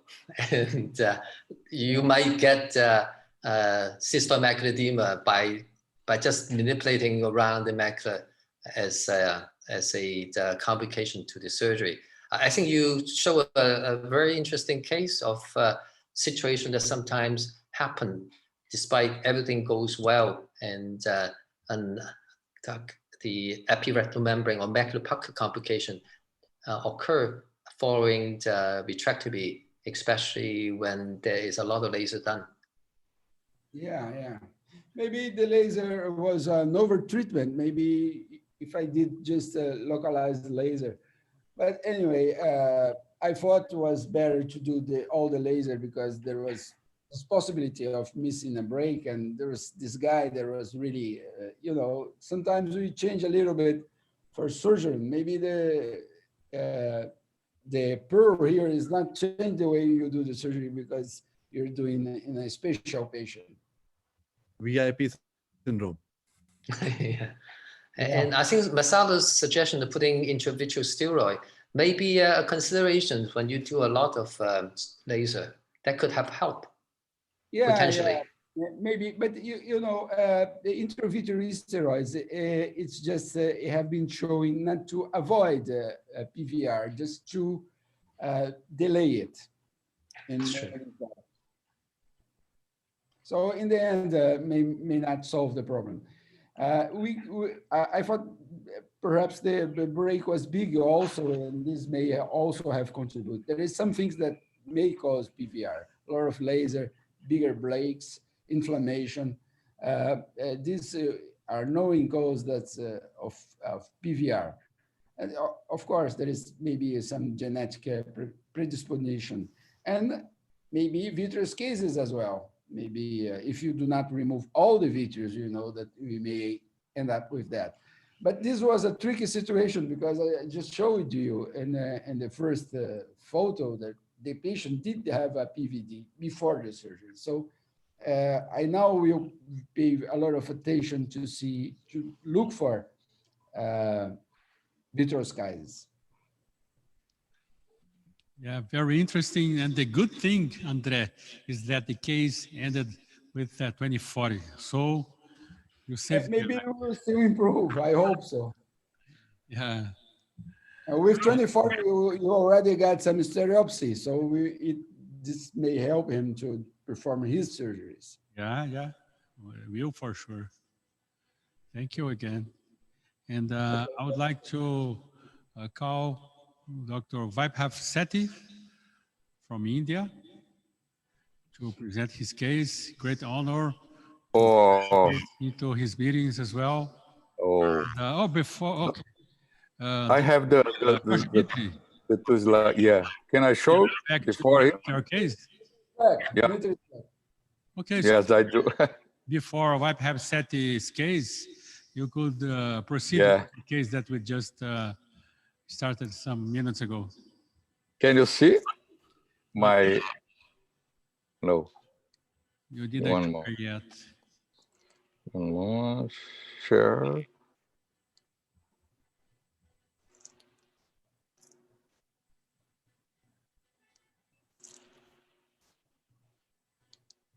Now you can see it? No, it's not shared yet. One moment.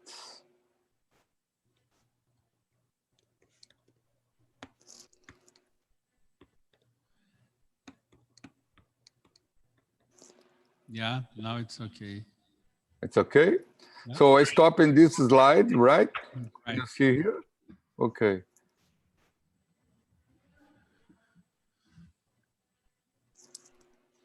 And after the surgery, what happened is that 20 days after the surgery, the neurosensorial detachment was over. You can see? Yeah. I don't remove the IML. I just removed the hyaloid that was traction. And 2 months later, it was much better. So you can see, everybody see, right? And two questions. Why the neurosensorial detachment improved after the vitrectomy if before we don't see any traction? Maybe the vitreous for a long time is provoking this, or the vitreous is removing the hyaloid. Maybe we solve all this kind of problems. This is my question, because this guy has at least 7 years with the detachment, and suddenly after the removing the hyaloid, the detachment go away. What do you think about? It looks like the traction and the detachment plays a role. As soon as you solve this, it happens to, because it was chronic and for a while there, but I don't really know whether these tractions started from the beginning or the vitelliform lesions, as Dr. Lem said, came as an adult vitelliform lesion. So I think it solved the problem by removing the tractions, but it's a tricky case. I cannot always tell whether the detachment resolved because of surgery. How is the patient's vision? He was 20/60 pre-op, because people have shown that in cases of AMD with visual macular retractions, removing the visual macular retractions, the AMD, the age-related macular degeneration, the drusen actually improved. So vitrectomy does benefit. Anyway, the vision before was not so bad. It was before the traction was 20/40, and now it's 20/40 again. The patient is very happy. As soon as I did surgery, 1 week after, she said, oh, my vision is perfect now. He is now 84 years old now. Right. No, it's wonderful. I think it showed a very obvious improvement in the anatomy of the macula.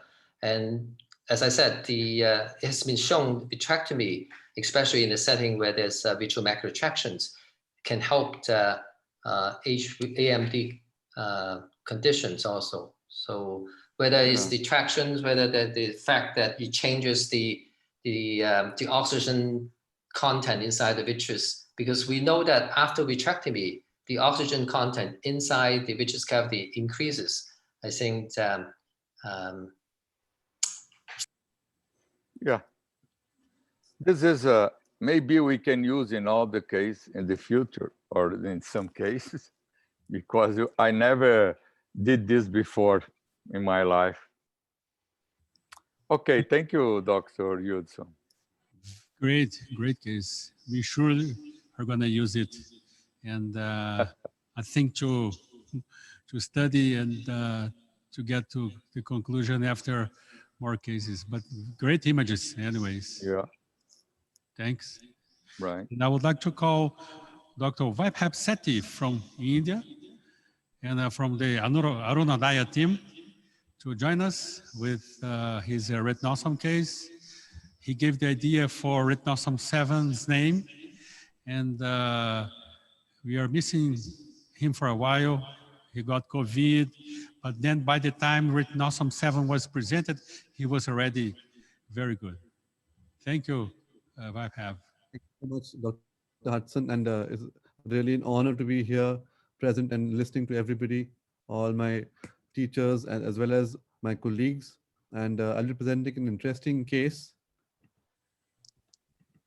Can you see my screen? Yeah. So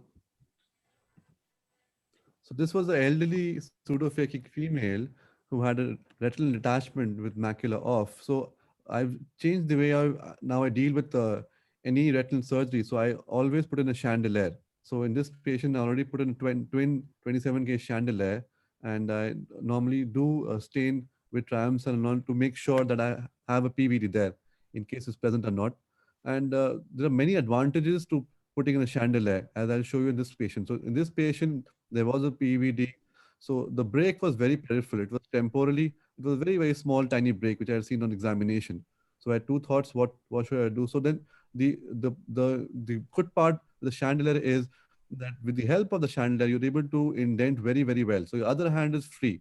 So here you can see the break and the traction. So what I do is I clear off the vitreous around it. I do a fluid exchange to also slightly remove the viscous fluid beneath it. And I do a very close vitrectomy. Now with the help of, because I'm indenting with one hand, I'm able to go very close to the retina without causing any undue traction, because then what happens is I'm able to nicely shave off the vitreous base as well, and I'm able to clear off the vitreous as much as possible in all the quadrants. So this twin chandelier really helps and makes life very easy, because you know exactly how much to put pressure in and how much to indent. And this is the thing I'm started doing. What happens is now my plan is to go ahead and through this peripheral break aspirate and not to create a posterior retinotomy. So what I do is I go into fluid exchange after I'm sure I've done the complete vitrectomy and remove the vitreous.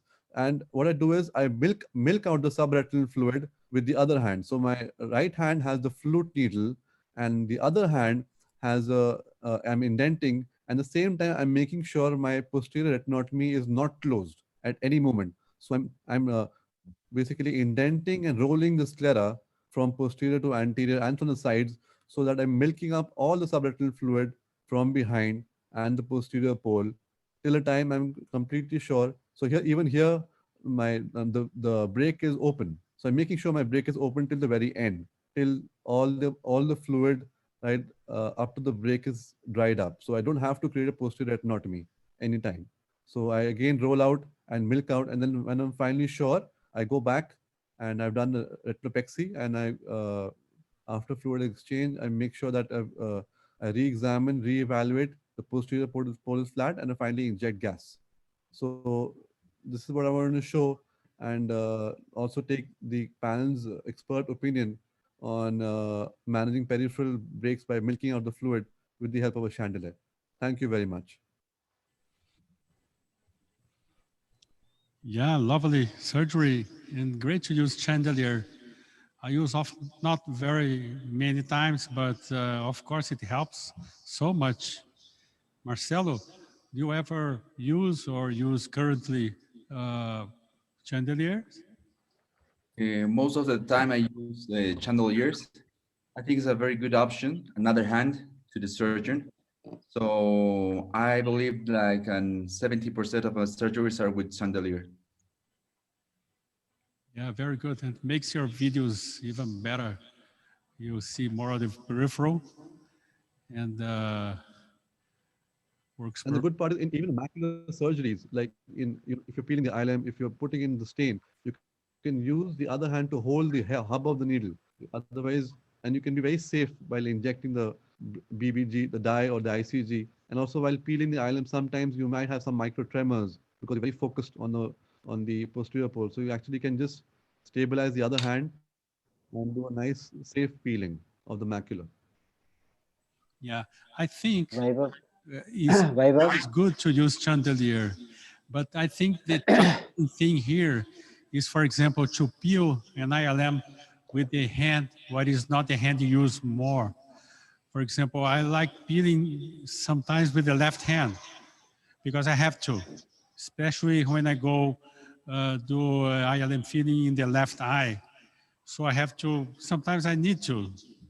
So I think it's more challenging than using chandelier, even though chandelier makes you more and more comfortable by doing surgery. And I would like to congratulate Dr. Jessica Fassbender, our Retina fellow that she just came in. Thank you, Jessica, for joining us. And would you like to do anybody else, any more comments? Vaibhav? Dr. Vaibhav. Yes, Dr. Nagaraj.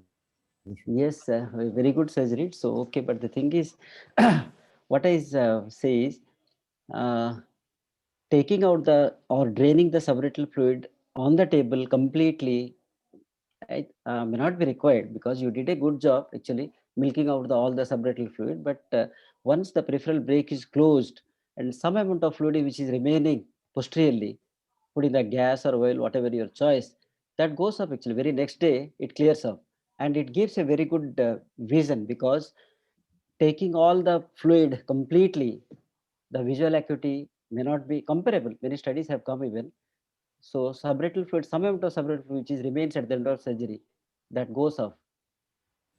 Okay. Thank you. All right. So we move on to the last two cases, and now my great friend Marcelo Murilo Sasamoto, my neighbor here from Bolivia. Thank you, Hudson. Just a second. Okay. Can you all see the screen? Yeah. Okay. Well, I got some patients with COVID.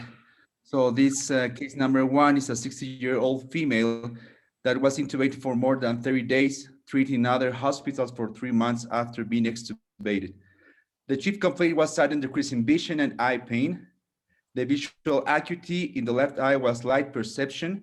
The angiography with media opacities, we found cataracts, vitritis, and cotton wool areas. The ultrasound, apparently, a retinal detachment and vitreous detachment.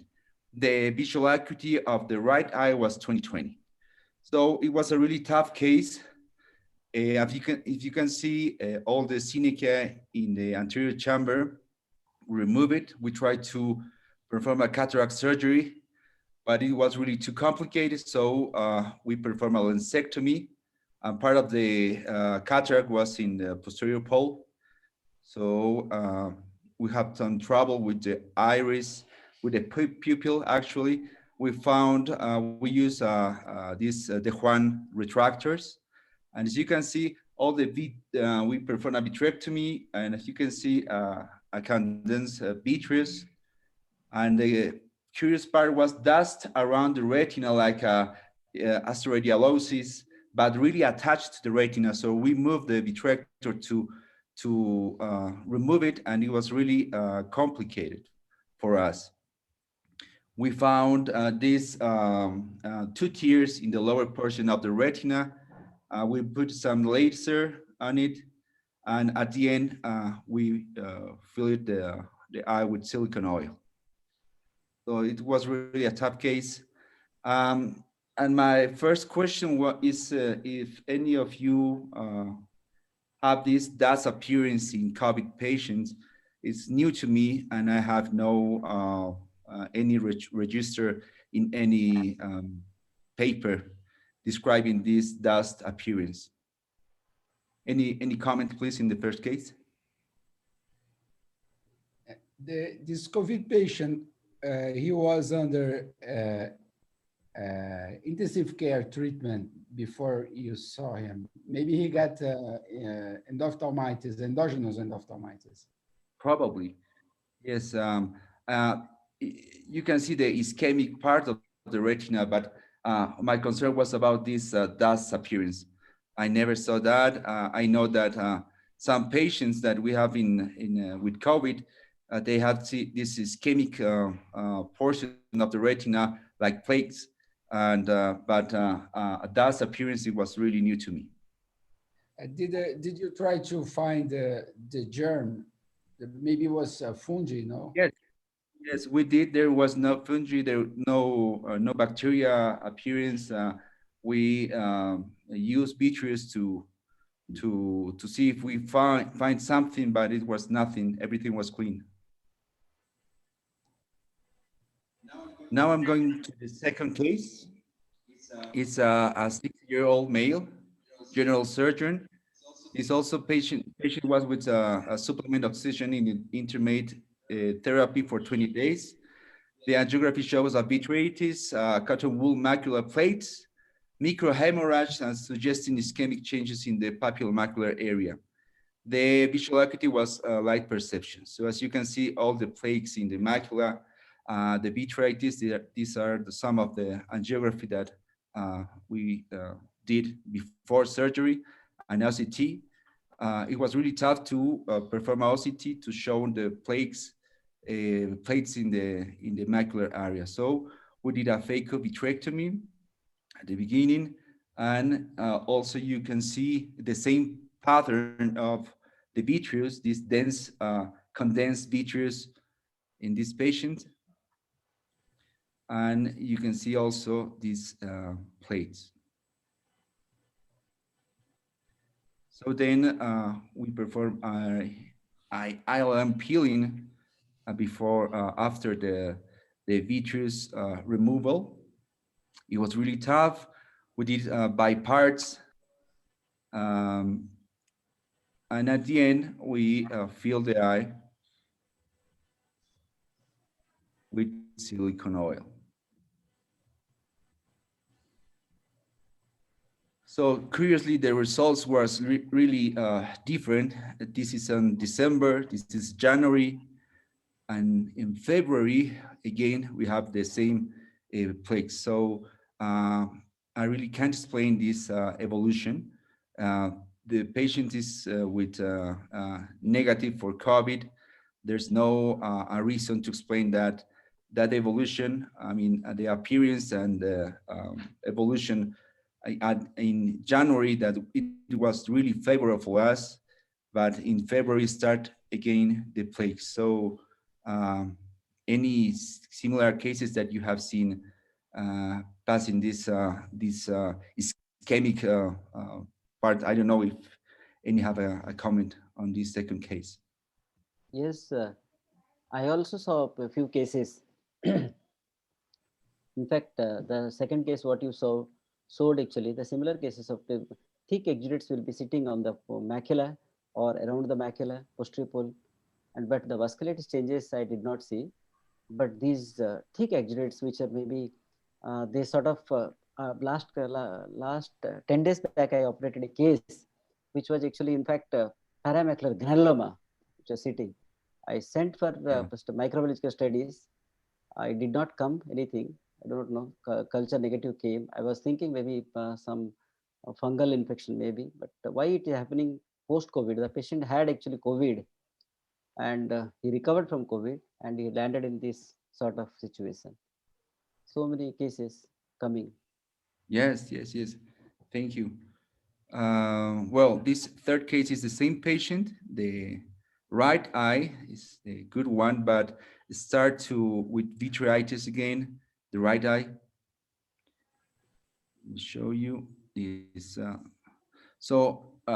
It was also with vitritis, the same pattern of the left eye. So I wanted to avoid all this complication for this colleague. I performed a phaco vitrectomy, and we found that a really ischemic retina, 360, and also these plaques was in the retina, in the nasal part of the retina, white plaques. So you see these condensed vitreous again, this retina with really ischemic portions, a lot of ischemia. We performed laser in all the ischemic part and around the plates. And we finished the procedure without any tamponade, no silicone oil, no gas. And right now the patient is 20/40, I believe. His vision was before surgery 20/60, so we are waiting to improve. Thank you. Thank you very much. Nice glasses. Yeah, last time 007 was really cool as well. And Waiching said the picture with the, like you were smoking like that, were pretty much like 007. So you always have this good looking. Thank you.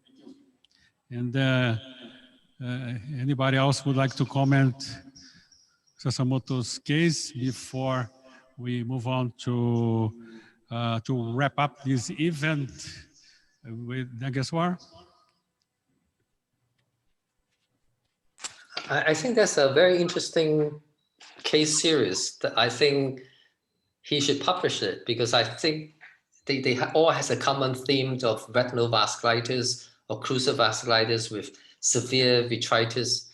And I'm not sure I've seen that kind of reporting, although I think somebody shared a macular inflammation in COVID patients. But this sort of finding is very unique and can't be simply explained coincidence. And so I haven't seen that, although I don't have that many COVID patients to manage with ocular findings. So I think this is very interesting, something that's definitely worth sharing. Just a comment, I don't know whether you have sent the vitreous specimen off for analysis, for instance, doing PCR looking for other virus, because some of the viral retinitis share similar kind of appearances, especially acute retinal necrosis. If you have the infiltrations, you have occlusive vasculitis, you get vitritis. So did you have a chance to send the vitreous specimens off for analysis? Yes, totally, doctor. We did everything on our hands to discharge all the possibilities with these pathologies, but everything, the same pattern was repeatedly in those patients. So we believe it's COVID. Can they identify COVID virus in the vitreous specimens? No. Oh.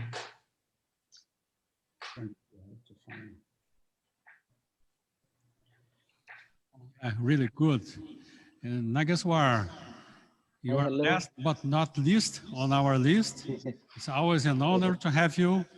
You could not have participated last time, but you are always with us, and we are honored to have you here once again. And I've seen your case. It's really interesting. I was wondering if you could share with the people, or else, if you want, I can share it for you. I'm sharing.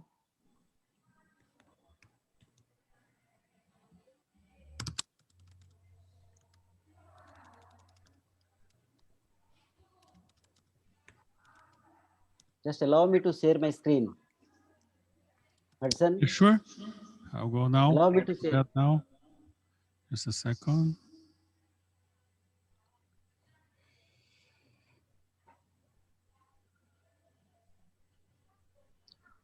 I am getting host disabled participant screen sharing.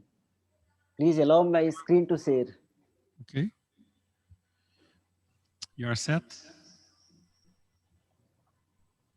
Okay.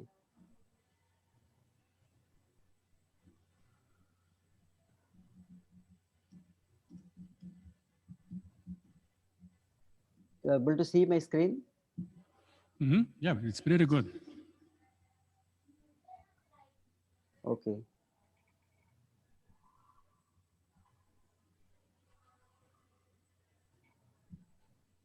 Pass. This is the case. I'm a 10-year-old boy who came with this kind of injury. He had very bad injury to his eye by some of his friend. Probably they were fighting or they were playing. He had received this kind of a wire with a metallic wire. Somebody hit into this eye and caused a very severe wound. And it has caused the wound was extending from here to here. And in fact, on the table, I could see the whole messy kind of all uveal tissue, and probably the retina also got incarcerated. It was actually looking, and nicely it was, I tried, it took a lot of time to repair, and the wound got repaired. Then after 10 days, I took for thinking, because the ultrasound showed the detachment, and I took for surgery, and this is the thick clots were there. Once the clots were removed, you would see the retina is completely detached, and PVR changes, tough PVR changes were there, and the retina was incarcerated. Temporal retina was completely incarcerated to the wound. When I injected the PFCL into the PFCL, here, this point of where posteriorly there were actually invisible tears were there.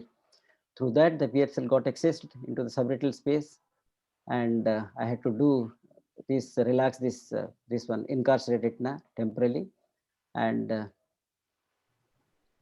the surgery closed because these tears were there. After 2 weeks, again he came, and this was the kind of picture, and complete detachment. There was again the redetachment was there. To elevate that, I put a broad buckle, 276 buckle I put, removed the silicone oil, as we all do. And it was a tough because these bridging membranes, because the retinectomy what I did, it caused probably this membrane to develop, and it pulled the retina, and it caused redetachment, and the oil has gone underneath the retina. And meticulously these membranes were removed and the tractions were released, and the oil was sitting under the retina here, and and so many, a lot of premature, immature and matured membranes were there. I had to remove those, and I had to extend the retinectomy further to release this subretinal silicone oil, because it was not coming anyway. And with the help of PFCL, the last bit of oil which was there subretinally, it came out, and it is finally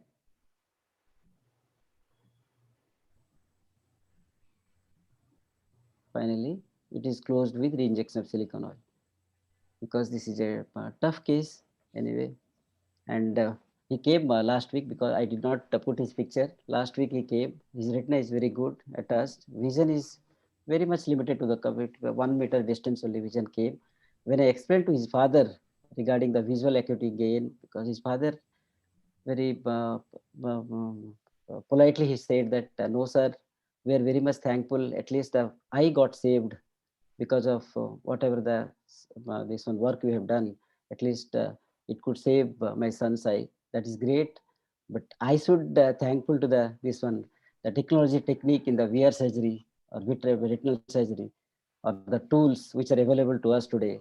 With this, we can save all these severely traumatized eyes, which were earlier days actually people used to remove those eyes, but nowadays with the improvement in the technology techniques and tools, we could save these eyes. So in fact, I think this will definitely what Hudson has put the theme, what limitless solutions in the VR surgery. This puts into. Thank you very much. Thank you. Nice and tough case.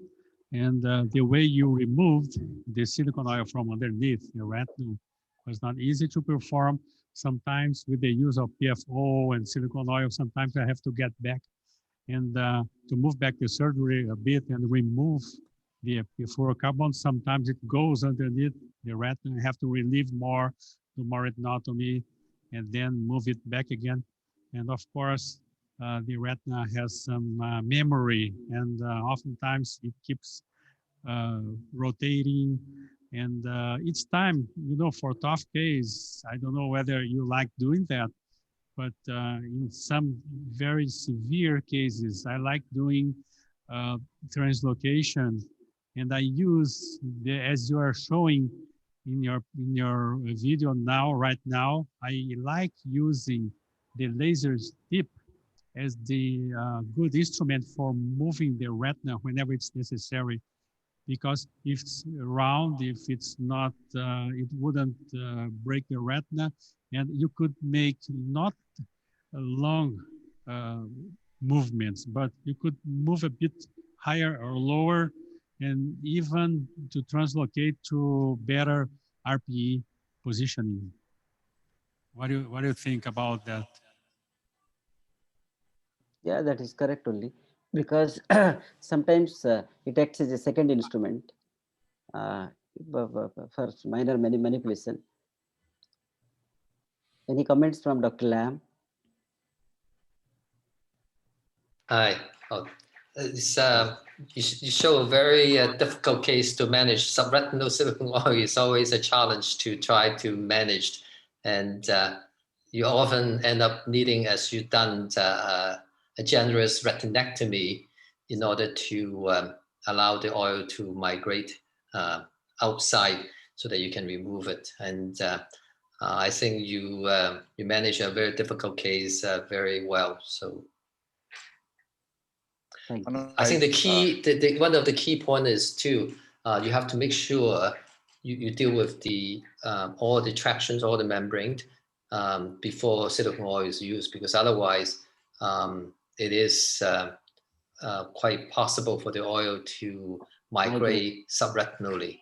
So it's just a reminder that it is silicone oil can be a friend, but it also can cause you a lot of grief if you have residual tractions that hasn't been managed well, or residual membrane that create tractions and create new tractions and allow the oil to get subretinal space, get into the subretinal space. If I may, Dr. Rao, I call your surgery the kind of spaceship that went to Mars, perseverance, because you need a lot of psychic impulse to take so long and take so many chances and do it again and again and again in order to do a case that actually, I'm not sure if a young person that sits down with a silicone oil is going not to reproliferate or recreate something. But the thing about silicone oil removal and is that everybody should remember that when the surface tension of your tear or of your hole is bigger than the surface tension of silicone oil is going to go behind. There is no other way that silicone oil goes behind. The only way was if the surface tension is more than the surface tension of the silicone oil. That's why I fully agree with Waiching Lam, but so many times you cannot remove all the traction, even in diabetics, even in these cases. So in these particular cases, you have to rely on what the future is going to bring, how you're going to remove the silicone from the back of the eye. And also, I fully agree with Waiching that you have to make a much bigger retinotomy in order to remove the silicone oil. The silicone oil is going to come up. Sometimes the more difficult thing is to remove perfluorocarbon, PFCl, from the center of the eye. But anyway, I would like, since it's the end case, I would like to congratulate you all, because this time I stood for so many hours and I learned a lot of things from you. And thank you very much, Hudson, for what you did for us. It's a great effort you're doing, and it keeps our interesting, keep me on my toes every time you do that. Thank you very much. I have to go now, and I would like to say thank you, Athanasius. And I would like to make a comment about this case if you have time. It's my honor. And since Dr. Jorge Mitri wants to make a comment, I would ask Jorge Mitri, our great friend Jorge Mitri, also to wrap it up this event, to close it with honor, because we really feel very amazed. I loved the meeting, and I also learned. You know, I was learning from you, always. Okay, Roger. Thank you, Hudson, for your words. But you are the star today, you know. Well, about this case, what I use sometimes when I'm afraid that the perfluoro or the oil will go under the retina for a big roll, I use a little of viscoelastic of good quality, of very dense viscoelastic, and put over the roll, over the lobe. He tamponate the roll when you inject the perfluoro very slowly. because the viscoelastic, they don't move if you don't remove it. It stay where you live, like in the anterior chamber. It's very interesting in this case to don't leave the perfluoro to go under the retina, because when you use a little, when you are starting to put the perfluoro, the roll is closed, right? So when it's completely full, you can remove the viscoelastic. It's a good idea that I use. Yes, but in this case, the hole was not visible. It was actually covered with the detachment. Yeah, yes, I saw. Completely. But if you use it before you use the viscoelastic, like the first substance, you will not have this problem, you know? Yes. Because it will open the retina and it never goes under the retina. Yes. Yeah. Thank you very much. So thank you very much. Very good. And Dr. Lam, would you like to close the event for us? Thank you. It's definitely an honor to participate at this Retinawesome number 8. And it's always a rich learning experience for everybody. I learn every time I participate. I think, Hudson, you've done a wonderful job to provide a platform for us all to share this experience. And I think the exchange between people with each case are tremendous. I like some a comment in the chat room that you allow the discussion to go on. And I think that is a lot important in addition to the sharing of the video. The discussion very much enriching the content of the evening. So I'm looking forward for the Retinawesome number 9. And I'm sure the rest of the group here have the same sentiment. So congratulations once again, a wonderful meeting. Thank you. Thank you, Dr. Lam. Thank you. Wow. Thanks, Hudson. Thanks. Thank you, Hudson. Thank you, Hudson. Bye-bye. Thank you, everybody, to all the colleagues that present. Saturday and Sunday. For Dr. Lam is already Sunday. For some, congratulations.